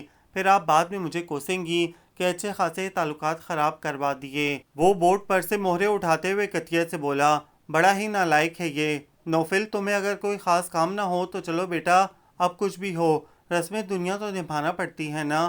آخری جملہ انہوں نے شاہ بانو کی طرف دیکھ کر ادا کیا تو وہ تائیدی انداز میں سر ہلا کر مسکرا دی۔ جی مگر میرے پاس صرف 2 گھنٹے ہیں، وقت کا خیال رکھیے گا، مجھے راحیل کے ساتھ جانا ہے۔ جانا تو وہ بھی نہیں چاہتا تھا مگر محسن کی طرح صاف انکار نہیں کر سکتا تھا۔ ہاں میں آتی ہوں۔ وہ اندر کی طرف چلی گئیں۔ آج کی بازی یاد رکھو گے پارٹنر؟ شاہ بانو نے گیم سمیٹ کر جاتے ہوئے محسن کو آواز دی۔ بالکل یاد رکھوں گا، مگر میرے پاس پھوٹی کوڑی نہیں ہے ڈنر کروانے کے لیے، وہ منہ بنا کر کہہ رہا تھا۔ محسن یوں غم نہ کرو یار، اور ڈنر میں کرواؤں گا، صرف تمہیں ہی نہیں پوری بٹالین کو، سب کو مطلع کر دینا رات کو، ریڈ کے لیے تیار رہیں۔ نوفل اس کے کندھے پر ہاتھ رکھ کر بولا۔ اس کی موجودگی کے احساس سے روح پر ایک عجیب سی سرشاری چھا رہی تھی۔ وہ شاہ بانو پر ایک نظر ڈال کر باہر نکل گیا۔ دیکھا شاہ بانو جی، یوں کرتے ہیں ایموشنل بلیک میلنگ۔ اس کے جاتے ہی محسن مکاری سے آنکھ دبا کر مسکرایا۔ تم سچ مچ بڑے بےہودہ ہو۔ وہ ہنس پڑی۔ اور اگر میں نے ابھی تمہاری پول کھول دی، نو پرابلم۔ وہ لاپرواہی سے ہنستے ہوئے پلٹ گیا۔ کیوں بھائی، آئس کریم کی گنجائش ہے؟ راحیل نے مونٹینا کے سامنے گاڑی روک کر پیچھے دیکھا۔ اتنی سردی میں آئس کریم؟ سعدیہ کی پکار کسی نے نہیں سنی۔ نیکی اور پوچھ پوچھ، ارے جو کھلانا ہے کھلاتے جائیے، آج آپ کے دوستوں کی سخاوت کا امتحان ہے۔ محسن سب سے پہلے بول پڑا۔ وہ سب بڑے ابا کی کیری میں بھر کے آئے تھے اور اب ڈنر کے بعد واپسی کا سفر تھا۔ ہائی یہ کیا بدتمیزی ہے؟ ہمنا نے محسن کو زوردار مکہ رسید کیا تو وہ بلبلا کر رہ گیا۔ ہم اس معاملے میں بہت سخی ہیں اور کھانا ہے۔ ہمنا اور عائزہ ہاتھ پر ہاتھ مار کر ہنس پڑیں۔ محسن پلیز اب تم چپ رہنا۔ فروا نے سیز فائر کرنے کی کوشش کی۔ بچ گئیں، ادھار رہا۔ اس نے منہ پر ہاتھ پھیر کر ان دونوں کو دھمکی دی۔ یار نوفل، ان لوگوں کے چکر میں رہے تو رات جھگڑے میں نکل جائے گی، چلو۔ راحیل نے نوفل سے کہا اور وہ دونوں گاڑی سے اتر کر اندر چلے گئے۔ موچن چچا آپ میری آئس کریم چکھیں گے؟ رمیز نے بڑے خلوص سے آئس کریم پیش کی تو وہ فوراً راضی ہو گیا، مگر میں بھی آپ کے کپ سے 2 چمچ لوں گا۔ محسن نے چمچ منہ میں رکھا ہی تھا کہ اس نے اپنی شرط بتائی۔ ابے تو ابھی سے ہی اپنی پھپھو کے نقش قدم پر چل رہا ہے، یہ میرا ستیہ ناس کرتی ہے، تو سوا ستیہ ناس کرے گا۔ اس نے بیچارگی سے کہتے ہوئے کپ اس کی طرف بڑھایا۔ کیا بھروسہ تھا کہ وہ ضد میں آ کر رونا شروع کر دیتا۔ ٹھیک ہے محسن، تمہارے ساتھ ایسے لوگوں کا ہونا بہت ضروری ہے، کبھی کبھی ہوش ٹھکانے لگنے چاہیے۔ عطیہ سے باتوں میں مگن شاہ بانو اس کی شکل دیکھ کر ہنس پڑی۔ پتھر پہ گرتے جھرنوں کا جلتا رنگ اس ہنسی سے زیادہ خوبصورت تو نہیں ہوتا ہوگا۔ نوفل نے اس کی طرف دیکھے بغیر ہی اس کا سراپا نظروں میں جذب کیا تھا۔ او غیر ملکی ایجنٹ، بہت ہو گیا، میں اتنی مضبوط مخالف پارٹی برداشت نہیں کر سکتا، اب تم اپنا بوریا بستر باندھو اور واپسی کی کرو۔ محسن نے شاہ بانو کو گھورا تو وہ دوبارہ ہنس دی۔ مر گئے مجھے واپس بھیجنے والے، میں تو ہمیشہ کے لیے یہاں رک جاؤں گی، بس تم رضامند ہو جاؤ مائی ڈیئر۔ اس کا انداز سراسر تمسخر اڑانے والا تھا۔ کیوں میرے دن پورے ہو گئے ہیں؟ وہ سر جھٹک کر بڑبڑایا۔ نوفل اضطراری کیفیت میں رخ موڑ کر کھڑکی سے باہر دیکھنے لگا۔ ایسی باتیں مت کیا کرو شاہ بانو، میری سانسیں رکنے لگتی ہیں۔ وہ سینے کو ہاتھ سے مسل رہا تھا۔ نوفل کیا ہوا، طبیعت ٹھیک ہے نا؟ راہیل نے چونک کر اس سے دیکھا۔ میری مدد کرو راہیل، یہ طوفان بند توڑنے لگا ہے، جذبے اظہار چاہ رہے ہیں، میری ایک عمر کی عادت رائے گاں ہو جائے گی، میری انا کو سرنگوں ہونے سے بچا لو میرے دوست۔ اس کی سیاہ چمکتی آنکھیں دھندلا رہی تھیں۔ نوفل کیا ہو رہا ہے تمہیں؟ نہ جانے کیا تھا اس کی آنکھوں میں کہ اذیت کا ایک تڑپا دینے والا احساس راہیل کی رگوں میں اتر گیا۔ کچھ نہیں، میں ٹھیک ہوں، اب واپس چلو، بہت زیادہ تھکن ہو رہی ہے۔ اس کی آواز میں ہلکی سی لرزش تھی۔ نوفل کیا ہوا چندا؟ میں منع کر رہی تھی کہ اتنی سردی میں آئس کریم مت کھاؤ، مگر تم لوگ سنتے ہی کب ہو۔ سعدیہ بھابھی پریشان ہو گئیں، باقی سب بھی خاموش سے ہو گئے۔ بس بھابھی، آپ کی دعاؤں کا طلبگار ہوں۔ اس نے شدید تھکن کے احساس کے ساتھ سیٹ کی پشت سے سر ٹکا دیا۔ شاید پہلی بار وہ مسکرا کر اٹس اوکے نہیں کہہ پایا تھا۔ شاہ بانو، سمد انکل کا فون ہے امریکہ سے۔ عطیہ نے اسے دور سے پکارا تو وہ دوڑتی ہوئی لاؤنج میں آئی تھی۔ پاپا کا فون ہے؟ خوشی سے لرزتی آواز میں کہتے ہوئے اس نے ریسیور عطیہ کے ہاتھ سے لے لیا۔ ہیلو، السلام علیکم پاپا، کیسے ہیں پاپا؟ میں ٹھیک ہوں، آپ کو بہت مس کیا ہے۔ اور کیا ماما کیسی ہیں؟ کیا سچ؟ کب آ رہے ہیں؟ Wow, I love you papa, you are great. نہیں تو ہاں سب ٹھیک ہیں۔ اوکے، آپ ہولڈ کریں۔ وہ خوشی سے جھومتے ہوئے پلٹی تھی۔ سب مسکراتی نظروں سے اسے دیکھ رہے تھے۔ بڑے ابا، پاپا آپ سے بات کریں گے۔ اس نے ریسیور بڑے ابا کو تھما دیا۔ پاپا آ رہے ہیں اگلے ہفتے، کہہ رہے تھے کہ انہیں اور ماما کو مجھ سے کوئی بہت ضروری بات کرنی ہے، وہ روانی سے کہہ رہی تھی۔ کون سی ضروری بات ہے؟ فروا نے سعد کو سیریلیک کھلاتے ہوئے پوچھا۔ پتہ نہیں، یہ تو ان کے آنے کے بعد ہی پتہ چلے گا، وہ سرشار سے لہجے میں کہتی اس کے قریب بیٹھ گئی۔ اچھا، تم اپنے پاپا سے زیادہ فرینک ہو یا ماما سے؟ فروا مسکرا کر پوچھ رہی تھی۔ جب ماما سے ناراضگی ہوتی ہے تو پاپا سے، اور جب پاپا سے ناراضگی ہوتی ہے تو ماما سے۔ آخر سیاست بھی کوئی چیز ہوتی ہے، اکلوتے ہونے کا کوئی ایڈوانٹیج تو ہونا چاہیے نا۔ وہ کھلکھلا کر ہنس پڑی۔ ہیلو، کوئی خاص بات یا یوں ہی عادتاً ہنسا جا رہا ہے؟ راہیل اور نوفل کسی بات پر زور و شور سے بحث کرتے اندر داخل ہوئے تھے، اور اسے کھلکھلاتا دیکھ کر راہیل رک کر پوچھ رہا تھا، مما پاپا آ رہے ہیں؟ آج پاپا کا فون آیا تھا، وہ نوفل کی طرف دیکھ کر بتا رہی تھی۔ راہیل نے بغور اس سے دیکھا۔ ہم اپنے ماں باپ سے کتنی ہی دور چلے جائیں، مگر صرف یہ احساس بھی کس قدر خوشکن ہوتا ہے کہ وہ ہمیں اپنی دعاؤں میں یاد رکھتے ہیں، ہم سے راضی ہیں۔ صرف اس خوشی کی خاطر دل کی ہر آرزو اور خواہش کو قربان کرنا کوئی اتنا مشکل عمل بھی نہیں ہوتا۔ ہاں، کبھی کبھی یوں لگتا ہے کہ ہمیں سولی پر چڑھا دیا جاتا یا اذیتیں دے کر بے حال کر دیا جاتا، مگر ہماری فلاں خواہش پوری کر دی گئی ہوتی۔ زندگی ایک کرب انگیز احساس بن کر رہ جاتی ہے، مگر پھر بھی دل کے کسی گوشے سے آتی یہ صدا کہ ماں باپ ہم سے خوش ہیں، یہ یقین دلاتی ہے کہ ہم نے دل کے قرار کے بدلے میں روح کا سکون خریدا ہے۔ سودا مشکل ضرور تھا، مگر خسارہ پھر بھی نہیں ہوا ہے۔ واقعی یہ تو بہت خوشی کی بات ہے۔ راہیل بہت جوش سے کہتا اس کے قریب بیٹھ گیا۔ کب آ رہے ہیں؟ چلو اچھا ہے نا، ہم بھی ملاقات کر لیں گے۔ اتنی اچھی لڑکی کے والدین بھی یقیناً بہت اچھے ہوں گے، وہ اپنے مخصوص فرینک سے انداز میں کہہ رہا تھا۔ نوفل کے چہرے پر کئی رنگ آ کر گزر گئے۔ وہ خاموشی سے کھڑا جوتے کی نوک سے زمین پر لکیریں بنا رہا تھا۔ اگلے ہفتے آ رہے ہیں، اس نے ایک نظر نوفل پر ڈال کر کہا۔ جانے کیوں اس کا لہجہ کچھ برسا گیا تھا۔ ہمنا، مجھے ایک کپ چائے پلاؤ، میرے سر میں شدید درد ہے۔ نوفل نے سامنے سے گزرتی ہمنا کو آواز دی اور پلٹ کر اپنے کمرے میں چلا گیا۔ ایک تو اسے پتہ نہیں کیا ہو گیا ہے، کم گو اور ریزرو تو پہلے بھی تھا، مگر اب تو ہنسنا مسکرانا بھی چھوڑ دیا ہے۔ کس بات پر اس قدر بیزار رہتا ہے؟ فروا سعد کا منہ نیپکن سے پہنچتے ہوئے اندر جاتے نوفل کو دیکھ کر کہہ رہی تھی، یہ عشق نہیں آسان، بس اتنا سمجھیے، ایک آگ کا دریا ہے اور ڈوب کے جانا ہے۔ راہیل نے فروا کو دیکھا۔ کیا نوفل کسی میں انٹرسٹڈ ہے؟ شاہ بانو کے ہونٹوں سے بے اختیار ہی یہ جملہ نکلا تھا۔ انٹرسٹڈ؟ راہیل نے تلخی سے اس پر نگاہ ڈالی۔ اب وہ یہ ساری حدیں پار کر چکا ہے۔ انٹرسٹڈ تو شاید سالوں پہلے تھا، آج تک تو انوالو ہو چکا ہے، خیر جانے دو۔ وہ اپنی جگہ سے کھڑا ہو گیا۔ تو اس قدر بیزار رہ کر وہ کیا ثابت کرنا چاہتا ہے؟ وہ اظہار کیوں نہیں کر دیتا؟ کس بات سے ڈرتا ہے؟ شاہ بانو تلخی سے کہہ رہی تھی۔ جذبوں کی رسوائی سے ڈرتا ہے۔ راحیل نے بے ساختہ جواب دیا۔ وہ تو اپنے آپ سے بھی چھپاتا ہے، اس سے کیا کہے گا؟ میں اگر اس کے اتنے قریب نہ ہوتا تو وہ مجھے ہوا بھی نہ لگنے دیتا، اور نام تو اس نے کبھی مجھے بھی نہیں بتایا ہے۔ وہ اپنے جذبوں کو عام نہیں کرنا چاہتا، اظہار سے ڈرتا ہے، راحیل کہہ رہا تھا۔ اور کیا اس کا یہ خوف بجا نہیں ہے؟ فروا کی گہری نظریں راحیل کے چہرے پر تھیں۔ وہ ایک گہری سانس لے کر پلٹ گیا۔ ارے واہ، یہ مشرقی لباس اور یہ امور خانہ داری میں دلچسپی، یہ انقلاب کب آیا لوگوں؟ محسن نے چاول چنتی شاہ بانو کو دیکھ کر نعرہ لگایا۔ آپ کو یہ سارے کام بھی آتے ہیں؟ وہ اسے چھیڑ رہا تھا۔ مجھے سارے کام آتے ہیں، اتنی بھی نکمی نہیں ہوں میں، وہ آہستگی سے کہہ رہی تھی۔ اچھا، او ہو، ویسے ہیں تو آپ غیر ملکی ایجنٹ ہی، کہیں کوئی سازش تو نہیں ہمارے خلاف؟ وہ مسلسل بولے جا رہا تھا، مگر وہ خاموشی سے چاول چن رہی تھی۔ کیا بات ہے شاہ بانو؟ کچھ چپ چپ سی لگ رہی ہو۔ سعدیہ ہر ایک کے لیے اسی طرح فکر مند رہتی تھیں۔ وہ مسکرا کر رہ گئی۔ چپ چپ بیٹھے ہو، ضرور کوئی بات ہے۔ محسن کو پھر کھجلی ہوئی تھی۔ اخبار کا مطالعہ کرتے ہوئے نوفل کی نظریں اس کی طرف اٹھی تھیں۔ وہ اسی طرف دیکھ رہی تھی۔ فوراً ہی نظروں کا رخ بدل گئی۔ دونوں خوددار تھے، ایسے کہ خاموشی کا سبب؟ میں نے پوچھا بھی نہیں، اس نے بتایا بھی نہیں۔ آنٹی انکل کی فلائٹ کتنے بجے کی ہے؟ عطیہ اس سے پوچھ رہی تھی۔ اب تو آنے والے ہوں گے۔ اس نے گھڑی پر نظر ڈالی۔ تو تمہیں خوش نظر آنا چاہیے سویٹ کزن، کہیں انکل آنٹی سمجھیں کہ ہم نے ان کی بیٹی پر نہ جانے کتنے ظلم کیے ہیں۔ محسن سے اس کی خاموشی ہضم نہیں ہو رہی تھی۔ اسی وقت گاڑی کا ہارن بجا۔ پاپا آ گئے۔ وہ تیزی سے اٹھ کر باہر کی طرف دوڑ گئی۔ ارے یہ ہماری نٹکھٹ سی شابی تو نہیں لگ رہی ہے سمیہ؟ پاپا نے ماما کو مخاطب کرتے ہوئے اس سے دیکھا۔ یہ تو کوئی سنجیدہ سی مدبر قسم کی چیز ہے، کیوں؟ انہوں نے اس کی پونی کو جھٹکا دیا۔ اورنج کلر کے سوٹ میں کشمیری کڑھائی سے بوجھل سیاہ دوپٹہ لیے وہ بے حد مختلف لگ رہی تھی۔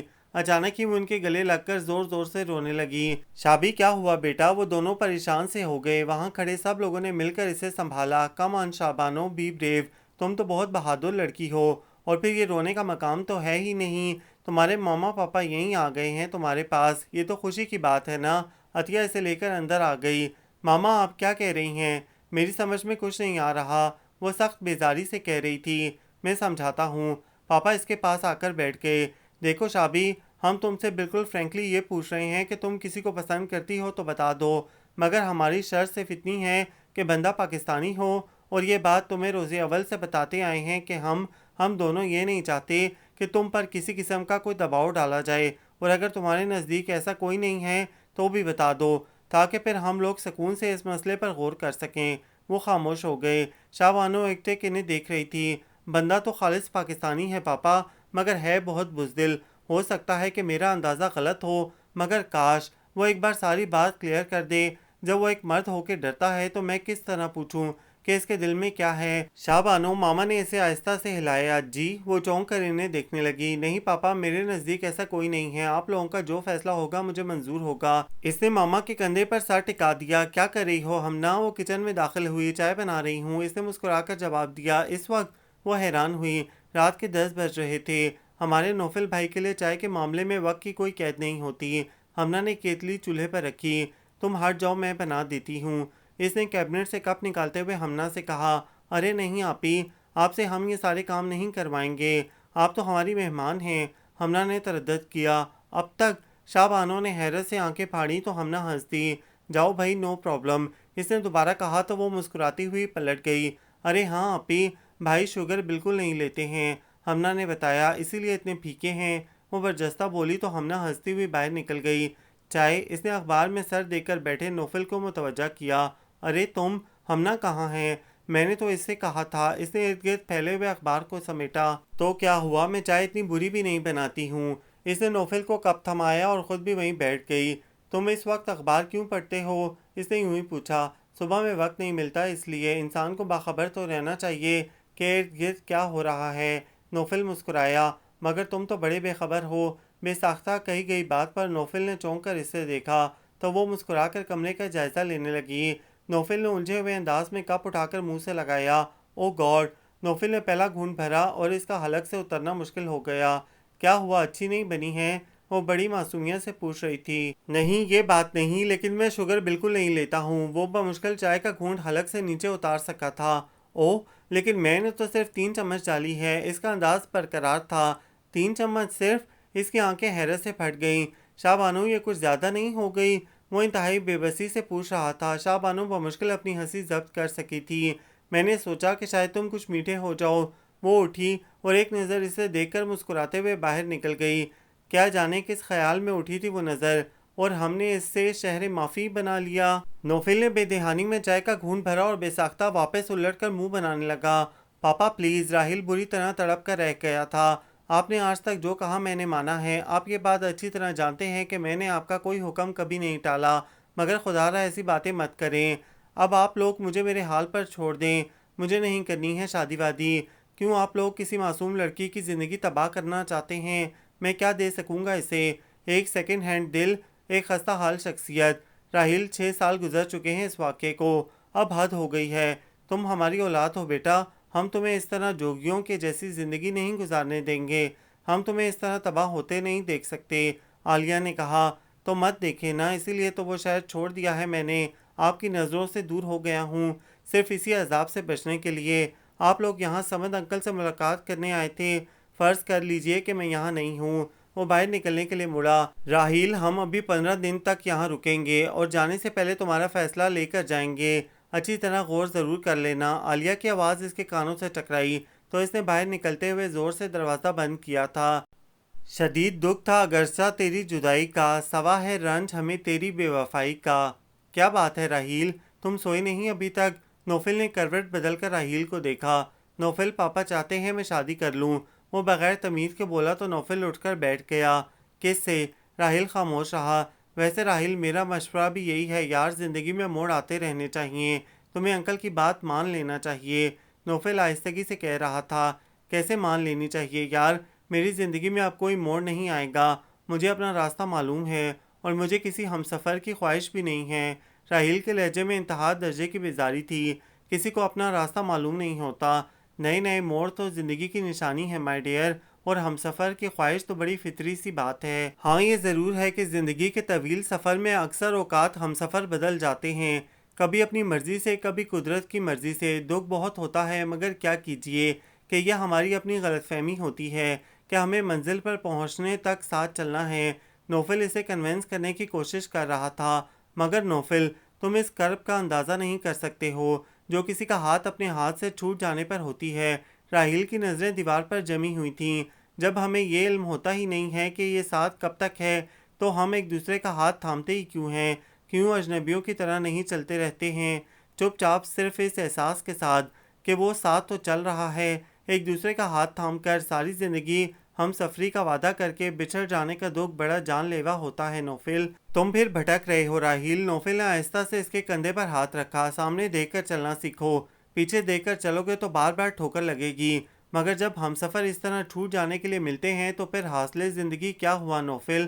راہیل اس کی طرف دیکھ رہا تھا۔ یادیں، نوفل نے بے ساختہ ہی کہا، تو میں بھی انہی یادوں کے سہارے جی لوں گا یار۔ یادیں حاصل زندگی ہوتی ہیں، زندگی گزارنے کا سہارا نہیں۔ ان یادوں کو ہم دوسرے لوگوں کے ساتھ شیئر کر کے خوش ہوتے اور دکھی ہوتے ہیں، بالکل ایسے ہی جیسے نئے اسکول میں جانے والا بچہ اپنے نئے دوستوں کے ساتھ پرانے اسکول کی یاد تازہ کر کے محظوظ ہوتا ہے، نوفل کہہ رہا تھا۔ مگر نوفل، وہ ہنستی مسکراتی لڑکی شاہ بانو، اسے کوئی ایسا ہی ساتھی ملنا چاہیے جو اپنی یادوں کے ساتھ اسے ہنسا سکے۔ میرے پاس تو ایسی کوئی یاد بھی نہیں، اور میں جانتے بوجھتے اسے ان خارزاروں پر چلنے کے لیے مجبور کیسے کر دوں؟ شاہ بانو، نوفل نے ہونٹ بھینچ کر اپنی بے ساختہ نکلنے والی سسکی کو روکا تھا۔ کاش میں نے راہیل کو بتا دیا ہوتا، مگر کیسے؟ اگر قسمت میں ہمارا ملن نہیں ہے تو میں عمر بھر کے لیے اس سے نظریں چرانے پر مجبور ہو جاؤں گا۔ اس نے بکھرتے حوصلوں کو اکٹھا کیا۔ بس یہ میرا آخری فیصلہ ہے۔ راہیل کا یہ جملہ اس کے کانوں میں پڑا تھا، مگر اس کا فیصلہ وہ جان نہیں سکا۔ وہ کافی دیر سے لان میں ٹہل رہی تھی۔ جب تھک گئی تو خاموشی سے گھاس پر بیٹھ کر آسمان پر اڑتے پرندوں کو دیکھنے لگی۔ کیا سوچ رہی ہو شاہ بانو؟ راہیل کی آواز اس کے کانوں میں ٹکرائی۔ کاش میں بھی ایک پرندہ ہوتی، اپنی مرضی سے اڑنے والا پرندہ، اپنی مرضی سے کھاتی، اپنی مرضی سے پیتی، جب دل چاہتا ہنستی، جب دل چاہتا روتی۔ وہ اسی طرح ہاتھ زمین پر ٹکائے آسمان کی طرف دیکھ رہی تھی۔ یہ سب تو تم اب بھی کر سکتی ہو، اس کے لیے انسان سے پرندہ بننے کی کیا ضرورت ہے؟ وہ کہتا ہوا قریب ہی بیٹھ گیا۔ ہاں کر سکتی ہوں، مگر اپنی مرضی سے نہیں، پرندوں کی مرضی وہ ہوتی ہے جو ان کا دل چاہتا ہے، مگر انسانوں کی مرضی وہ ہوتی ہے جو دوسرے چاہتے ہیں۔ اتنی گہرائی؟ راہیل نے غور سے اسے دیکھا۔ Any problem? No problem. Shah Bano نے مسکرا کر اسے دیکھا۔ شاہ بانو، مجھے تم سے ایک بات کرنا ہے۔ اس نے تمید باندھنا شروع کی۔ دیکھو، مجھے غلط مت سمجھنا، دراصل تمہیں معلوم ہے نا کہ میری اور تمہاری شادی کی بات چل رہی ہے۔ تم بہت اچھی لڑکی ہو، مگر او ہو راہیل، اتنی لمبی بات مت کریں۔ آپ کو مجھ سے شادی نہیں کرنی ہے تو منع کر دیں، اس میں مسئلہ کیا ہے؟ وہ اکتاہٹ سے کہہ رہی تھی۔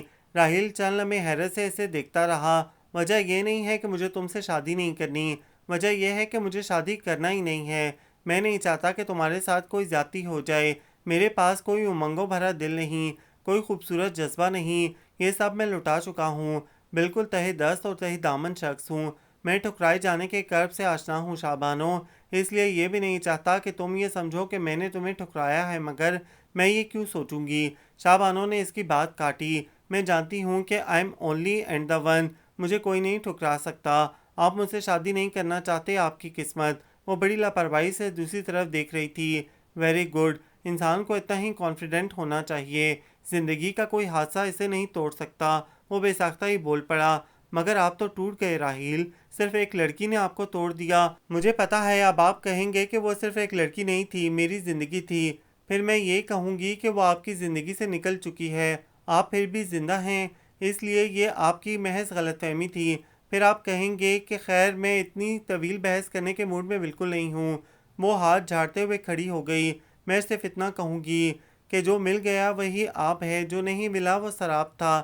شاہ بانو نے ایک نظر خاموش بیٹھے راہیل پر ڈالی اور اندر چلی گئی۔ میں اب کیا بتاؤں کہ یہ خبر سن کر مجھے کس قدر شوق لگا ہے، کاش میں یہ شادی رکوا سکتی۔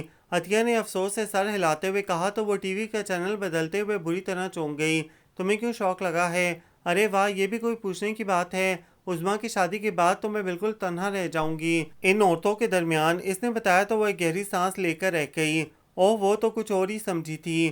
ارے تو اس قدر غمزدہ ہونے کی کیا بات ہے بھائی، ہم ہیں نا تمہارا غم دور کرنے والے۔ سعدیہ اور فروہ کمرے میں داخل ہوئیں۔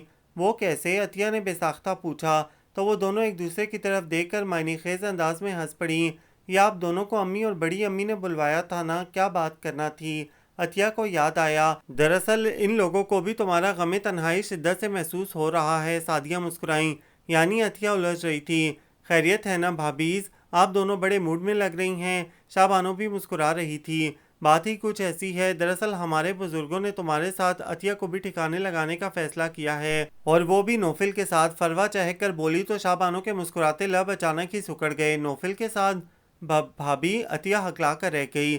جی جنابہ، زیادہ پریشان مت ہوں، یہ نئے کام نوفل کی تعلیم سے فراغت کے بعد انجام پائے گا، اور ویسے بھی ہمیں آپ دونوں کی رائے لینے پر مامور کیا گیا ہے، اور میرا خیال ہے کہ نوفل سے ابتدا ہونی چاہیے۔ آپ کی رائے ہم بعد میں لیں گے، کیوں فروہ؟ سعدیہ نے مسکرا کر فروہ کو دیکھا۔ ہاں، ویسے اب ان محترمہ کی رائے کی ضرورت رہی تو نہیں ہے۔ وہ عطیہ کے سرخ چہرے کو دیکھ کر لطف اندوز ہو رہی تھی۔ کاش نوفل تم صرف ایک بار بتا دو کہ تمہارے دل میں کیا ہے، اب بھی کچھ زیادہ نہیں بگڑا ہے، مگر تم پہل تو کرو نا۔ شاہ بانو دماغی طور پر اس ماحول سے بہت دور جا چکی تھی۔ میرا مشورہ تو یہ ہے نوفل کہ یہ بہترین وقت ہے، تم پھپھو سے بات کر کے انہیں اپنی پسند بتا دو۔ اگر تم اس وقت خاموش رہ کر تقدیر کو روتے رہو گے تو یقین کرو تمہاری تقدیر ساری زندگی تم پر ہنستی رہے گی۔ راہیل اس کی چپ کو توڑنے کی بھرپور کوشش کر رہا تھا۔ مجھے چھوڑو، یہ بتاؤ کہ تم نے کیا سوچا ہے؟ نوفل نے اس کی توجہ خود پر سے ہٹانا چاہی۔ سوچا تو بہت کچھ تھا یار، مگر وہ لڑکی ساری سوچیں اور ارادے بدل دینے کی صلاحیت رکھتی ہے۔ بلا مبالغہ وہ ایک بے مثال لڑکی ہے، جس کا مقدر بنے گی وہ بہت خوش نصیب ہوگا۔ راہیل نے اپنی نظریں دیوار پر لٹکی ہوئی پینٹنگ پر جمائیں۔ پھر نوفل اس سے زیادہ نہ بول سکا۔ پھر یہ کہ میرا دل چاہنے لگا ہے کہ میں اپنی خوش نصیبی کا یقین کر لوں۔ راہیل کی بات پر نوفل کا دم الجھنے لگا۔ میں اندر آ سکتی ہوں؟ دروازے پر آہستگی سے دستک دینے کے بعد وہ سر اندر کر کے پوچھ رہی تھی۔ او شیور، آ جاؤ بھائی، راہیل مسکراتے ہوئے بولا۔ تھینکس۔ وہ اندر آ گئی۔ کیا ہو رہا تھا؟ اس نے ارد گرد نظریں دوڑا کر غالباً ان کی مصروفیات کا اندازہ لگانا چاہا تھا۔ کچھ نہیں، آؤ بیٹھو۔ راہیل نے ادھر ادھر بکھرے کاغذات سمیٹ کر اس کے لیے جگہ بنائی۔ آپ کے کمرے میں کسی تیسرے فرد کی جگہ ہمیشہ اسی طرح بنائی جاتی ہے۔ اسے ہنسی آ گئی۔ راحیل کی مسکراہٹ گہری ہو گئی۔ اور نوفل، تم کیا MBA کرتے کرتے اخلاقیات کے سارے اسباق بھول چکے ہو؟ کم از کم رسماً ہی خوشی کا اظہار کر دو میرے آنے پر۔ اس نے خاموش بیٹھے نوفل کو مخاطب کیا۔ یہ اس قدر عزت افزائی کروانے کی کوشش خیریت تو ہے نا؟ راحیل نے مشکوک نظروں سے اس کا جائزہ لیا۔ بس خیریت ہی سمجھیں۔ ویسے آپ دونوں میں کوئی خاص گفتگو چل رہی تھی شاید؟ وہ بغور دونوں کا جائزہ لیتے ہوئے نیچے ہی بیٹھ گئی۔ ہاں، میں اسے سمجھا رہا تھا کہ راحیل نے کہنا شروع کیا تو نوفل ایک جھٹکے سے کھڑا ہو گیا۔ مجھے ایک فون کرنا ہے، بیٹھ جاؤ تم۔ راحیل نے اس کا ہاتھ کھینچ کر واپس بٹھایا۔ میری تو یہ سنتا نہیں ہے، تم سمجھا کر دیکھو، وہ شابانوں سے کہہ رہا تھا۔ کیا؟ اس نے سوالیہ انداز میں اسے دیکھا۔ یا آخر اس لڑکی کا بتا کیوں نہیں دیتا؟ راحیل اکتا کر کہہ رہا تھا۔ وہ خاموشی سے نوفل کو دیکھتی رہی۔ کیا سوچنے لگیں؟ راحیل اس کے کچھ کہنے کا انتظار کر رہا تھا۔ میں سوچ رہی ہوں کہ زندگی میں سب سے اہم چیز کیا ہوتی ہے۔ اس کی بات بالکل غیر متوقع تھی، اس لیے وہ دونوں ہی حیران ہوئے تھے۔ میرا خیال ہے کہ محبت، راحیل نے جواب دیا، اور میرا خیال ہے کہ اعتماد، شاہ بانو نے بے ساختگی سے کہا۔ کس پر؟ راحیل نے پوچھا۔ اپنے آپ پر، اپنی ذات پر۔ وہ سر اونچا کر کے مسکرائی۔ یعنی کیا تم محبت سے انکار کر رہی ہو؟ راحیل نے حیرت سے پوچھا۔ بالکل نہیں، محبت بہت ضروری ہے، مگر اس سے زیادہ ضروری ہے اظہار محبت، اور اس کے لیے اپنی ذات پر اعتماد بہت ضروری ہوتا ہے۔ شاہ بانو سر جھکا کر اپنے ترشے ہوئے شفاف ناخنوں کا معائنہ کر رہی تھی۔ تم جذبوں کے اظہار کی اس قدر قائل کیوں ہو؟ کیا صرف محبت کا موجود ہونا کافی نہیں ہے؟ محبت کا یقین تو انسان کے اندر خود بخود پیدا ہوتا ہے۔ جانے کیوں نوفل چٹک کر رہ گیا تھا۔ اچھا، وہ کیسے؟ شاہ بانو نے اس کی آنکھوں میں جھانکا تو وہ رخ موڑ کر دوسری طرف دیکھنے لگا۔ اس کے اپنے ہی مفروضات ہیں، اپنے جذبوں کو ہیرے موتیوں کی طرح حفاظت سے رکھتا ہے۔ راحیل مایوسی سے سر ہلا رہا تھا۔ آپ کو تھوڑی سی تصحیح کی ضرورت ہے راحیل۔ یہ اپنے جذبوں کو نہیں، اپنی ذات کو ہیرے کی طرح حفاظت سے رکھتا ہے۔ یہ اظہار کرنے کو اپنی توہین سمجھتا ہے، بغیر جھکے اپنے آپ کو منوانا چاہتا ہے، مگر یہ اس کی بہت بڑی بھول ہے۔ وہ ایک جھٹکے سے کھڑی ہو گئی۔ یہ تقدیر پر اندھا یقین کرنے کا سراسر ڈھونگ کرتا ہے۔ دراصل تقدیر کا سہارا لے کر اپنی بزدلی اور کم ہمتی پر پردہ ڈالتا ہے۔ مگر نوفل عباس رضا، میں بہت افسوس کے ساتھ یہ کہنے پر مجبور ہوں کہ تم جیسے لوگ کسی کا آئیڈیل نہیں ہو سکتے۔ وہ پلٹ کر تیزی سے باہر نکل گئی۔ او گاڈ! راحیل نے گہری سانس لے کر حواس بحال کیے۔ یہ ضرورت سے کچھ زیادہ ہی صاف گو ہے۔ اس نے ساکت بیٹھے نوفل کو دیکھا، مگر وہ اسی طرح سر جھکائے بیٹھا رہا۔ میرے خیال میں نوفل، اب تم خود پر سے بزدلی کا لیبل اتارنے کی کوشش کر ہی لو۔ راحیل نے اس کے ساکت وجود پر ایک نظر ڈال کر مشورہ دیا۔ ضرور کرتا، اگر میں سچ مچ بزدل ہوتا تو۔ وہ اپنے سابقہ مطمئن انداز میں بولا، اور راحیل اسے دیکھ کر رہ گیا۔ شاہ بانو پلیز تم بھی چلو نا، بہت مزہ آئے گا۔ عطیہ پھر اصرار کرنے لگی۔ آج عظمیٰ کا معیوں تھا اور وہ اسے بھی ساتھ لے جانا چاہ رہی تھی۔ اوکے، میں چلنے کا تیار ہوں، مگر میرے پاس ایسا کوئی ڈریس نہیں ہے جو میں اس طرح کے فنکشن میں پہنوں۔ اسے بار بار ٹالنا اچھا نہیں لگا، اس لیے نیم رضامندی ظاہر کر دی۔ تو میرا کوئی سا بھی ڈریس پہن لو، نو پرابلم۔ عطیہ خوش ہو گئی۔ اس کی کیا ضرورت ہے بھائی، تم لوگوں کو معیوں میں رات کو جانا ہے، ابھی 6 بج رہے ہیں، مارکیٹ کا ایک چکر لگا لو۔ سعدیہ نے شاہ بانو کو سوچ میں ڈوبا دیکھ کر کہا۔ گڈ آئیڈیا، وہ اچھل پڑی۔ ہاں گڈ آئیڈیا، اس کام کے لیے کم از کم 2 گھنٹے چاہیے، اور ابھی مجھے اس کا گفٹ بھی پیک کرنا ہے، اور اپنا سوٹ بھی استری کرنا ہے، پھر تیاری۔ عطیہ کو ڈھیر سارے کام یاد آ گئے۔ اوہو، تو تم مت جاؤ، شاہ بانو نوفل یا راحیل کے ساتھ چلی جائے گی۔ انہوں نے مسئلہ حل کیا۔ ہاں یہ بھی ٹھیک ہے، یہاں کے راستے مجھے ٹھیک سے سمجھ میں نہیں آتے ہیں، ورنہ میں خود ہی چلی جاتی۔ شاہ بانو نے سامنے ہی حملہ کو الجبرا کا سوال سمجھاتے نوفل پر نظریں جمائیں۔ ذرا فاصلے پر راحیل کسی سے فون پر بات کر رہا تھا۔ وہ جانے کس سوچ کے زیر اثر ان دونوں کو دیکھتی رہی۔ کیا ہوا بھائی؟ راحیل نے اس کی آنکھوں کے آگے ہاتھ ہلایا تو وہ چونک پڑی۔ کچھ نہیں، اس نے نظریں گھما کر دیکھا۔ ہمنا جا چکی تھی اور نوفل بھی فارغ تھا۔ مجھے ایک ڈریس خریدنے مارکیٹ تک جانا ہے، صحیح راستوں کا علم نہیں ہے، اس لیے ایک رہنما چاہیے۔ اس نے بغیر کسی کی طرف دیکھے بات مکمل کی اور باہر آ کر انتظار کرنے لگی۔ اے محترمہ، آ جائیے، آپ کا رہنما حاضر ہے۔ راحیل کی آواز پر اس نے پلٹ کر دیکھا۔ وہ اکیلا ہی تھا۔ شاہ بانو ایک گہری سانس لے کر اس کے ساتھ چل پڑی۔ آپ کو یقین ہے کہ آپ میری صحیح رہنمائی کر سکیں گے؟ وہ گاڑی میں بیٹھ کر پوچھ رہی تھی۔ ریورس گیئر لگاتے ہوئے ایک لمحے کو راحیل کے ہاتھ رکے تھے۔ پوری کوشش کروں گا، آپ اور سیراب کو تو بہرحال پہچان گیا ہوں۔ اس نے گاڑی بیک کر کے باہر نکالی۔ شاہ بانو، میری زندگی کے بارے میں تمہیں سب کچھ معلوم ہے، یہ میں جانتا ہوں، اس لیے ایک بات پوچھنا چاہوں گا کہ اگر کبھی مجھ سے کوئی ناانصافی ہو جائے تو مجھے معاف کر سکو گی؟ راحیل نے تھوڑی دیر بعد سوال کیا۔ وہ خاموش رہی۔ سوری، شاید مجھے بغیر تمہید کے اس طرح بات شروع نہیں کرنی چاہیے، مگر یہ میری مجبوری ہے۔ میں بہت سیدھا سادہ شخص ہوں، یہ میں پہلے بھی بتا چکا ہوں کہ بات کو گھما پھرا کر کرنے کا فن مجھے کبھی نہیں آیا۔ مجھے معلوم ہے راحیل، وہ آہستگی سے بولی، اور میں یہ بھی جانتی ہوں کہ ہماری زندگی میں ہر کسی کا مقام دوسرے سے مختلف ہوتا ہے اور اپنی جگہ پر بہت اہم بھی۔ وقت گزرنے کے ساتھ بہت سارے لوگ ہماری محبت اور چاہت کے دائرے میں داخل ہوتے جاتے ہیں، مگر کوئی فرد بھی کسی دوسرے کی جگہ نہیں لے سکتا ہے۔ نہ میں فارینہ کی جگہ پر آ سکتی ہوں اور نہ وہ شابانوں کی جگہ پر۔ تمہیں یقین ہے کہ تم میرے ساتھ خوش رہ سکو گی؟ وہ جانے کیوں پوچھ بیٹھا تھا۔ نہیں، مجھے یقین ہے کہ میں ایک سچے اور کھرے انسان کے ساتھ خوش رہ سکتی ہوں۔ وہ اور کوئی بھی ہو سکتا ہے۔ مجھے باہمت اور زندگی سے پیار کرنے والے لوگ پسند ہیں، اور میرا شریک حیات ایسا ہی ہونا چاہیے، اور آپ میں سارے گٹس موجود ہیں، تو پھر آپ ہی کیوں نہیں؟ اس کے ہونٹوں پر مسکراہٹ ابھری تھی، جیسے کوئی بوجھ ذہن سے اتر رہا ہو۔ اوہ تھینکس اے لاٹ، وہ بھی مسکرا دیا۔ شابی، 2-4 گرم سویٹرز بھی رکھ لینا، آج کل اسلام آباد میں سردی بہت زیادہ ہوگی۔ ماما اسے ہدایات جاری کر رہی تھیں۔ جی سب رکھ لیا ہے۔ وہ کپڑے طے کر کے بیگ میں ڈال رہی تھی۔ راحیل، اس کا خیال رکھنا بیٹا، یہ بہت لاپرواہ اور غیر ذمہ دار ہے۔ انہیں اطمینان نہیں ہوا تو دراز میں سے ضروری سامان نکالتے راحیل سے کہنے لگیں، میں جانتا ہوں، آپ بالکل بے فکر ہو جائیں ماما۔ وہ مصروفیت کے دوران ہی گویا ہوا۔ شاہ بانو، فارغ ہو کر ذرا میرے پاس آنا، فروہ اندر جھانکتے ہوئے کہہ رہی تھی۔ جی بھابھی، آپ ڈرائنگ روم میں چلے، میں آتی ہوں۔ وہ آخری سوٹ رکھ کر زپ بند کرتے ہوئے بولی، اچھا فٹافٹ آ جاؤ۔ فروہ واپس پلٹ گئی۔ راحیل، میں لاپرواہ ہوں؟ ماما کے جانے کے بعد وہ راحیل سے پوچھ رہی تھی۔ کس نے کہا؟ وہ ساری چیزیں سمیٹ کر حیرت سے پوچھ رہا تھا۔ آپ نے کہا ابھی ماما سے۔ اوہ، وہ تو میں انہیں مطمئن کرنے کے لیے کہہ رہا تھا یار، ورنہ تم تو بہت زیادہ کیئرفل ہو۔ وہ مسکراتے ہوئے باہر نکل گیا۔ جی بھابھی، آپ کچھ کہہ رہی تھیں؟ شاہ بانو فروہ سے پوچھ رہی تھی۔ شاہ بانو، تم نے اتنا احمقانہ قدم کیوں اٹھایا ہے؟ عجیب سا سوال تھا۔ کیا ہوا؟ وہ حیران تھی۔ نوفل کا ساتھ اتنا مشکل تو نہیں تھا کہ اسے چاہنے کے باوجود۔ پلیز بھابھی، شاہ بانو نے اسے ٹوک دیا۔ آپ کیا کہنا چاہ رہی ہیں؟ اب میں ایک شادی شدہ عورت ہوں، میں کچھ نہیں کہہ رہی ہوں، یہ دیکھو۔ فروہ نے ایک تصویر اس کی جانب بڑھائی۔ اس نے الجھ کر فروہ کو اور پھر تصویر کو بغور دیکھا۔ یہ تو میری تصویر ہے، اس نے کہتے ہوئے تصویر کو پلٹ کر دیکھا اور ایک لمحے کے لیے ساکت سی رہ گئی۔ وہ آگ غم ہجر کی میرے جسم و جاں کو جلا گئی کہ 1000 بار جلا ہوں، کبھی ایک بار جلے تو وہ۔ یہ آپ کو کہاں سے ملی؟ وہ کسی دھیان میں پوچھ رہی تھی۔ نوفل کی کتاب سے، فروہ نے آہستگی سے بتایا۔ تمہیں علم تھا؟ شاید۔ اس نے سینے میں دبی سانس خارج کی۔ مگر بھابھی، اس نے کبھی مجھ سے نہیں کہا، اور کہا تو آج بھی نہیں ہے، اس لیے پلیز بہت سارے رازوں کی طرح یہ راز بھی اپنے اندر دفن کر لیجئے گا۔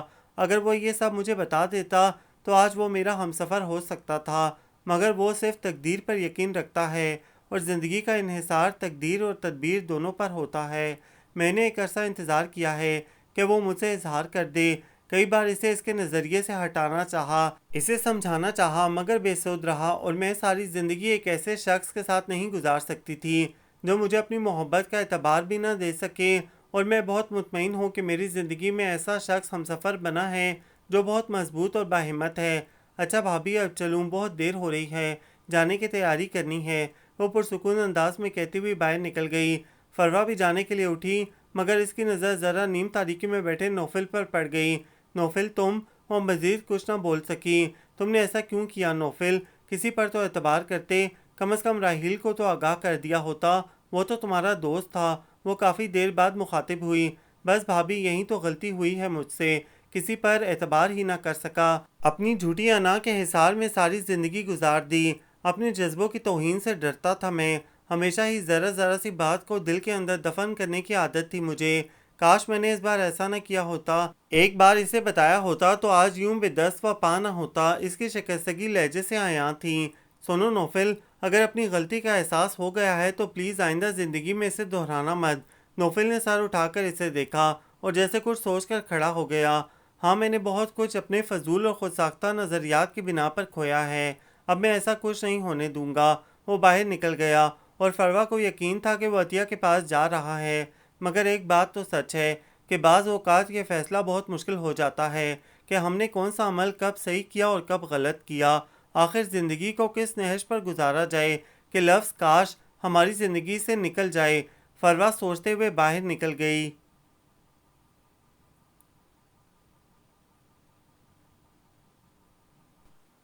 یہ ناول آپ سب کو کیسا لگا کمنٹس میں اپنی رائے ضرور دیں، ہمیں انتظار رہے گا۔ اگر آپ کوئی ناول پڑھنا یا سننا چاہتے ہیں تو اس کی ریکویسٹ کمنٹس میں ضرور کریں، ہم وہ ناول آپ لوگوں کے لیے سرچ کر کے شیئر ضرور کریں گے۔ ہمارے چینل کو لائک کریں، شیئر کریں، سبسکرائب کریں۔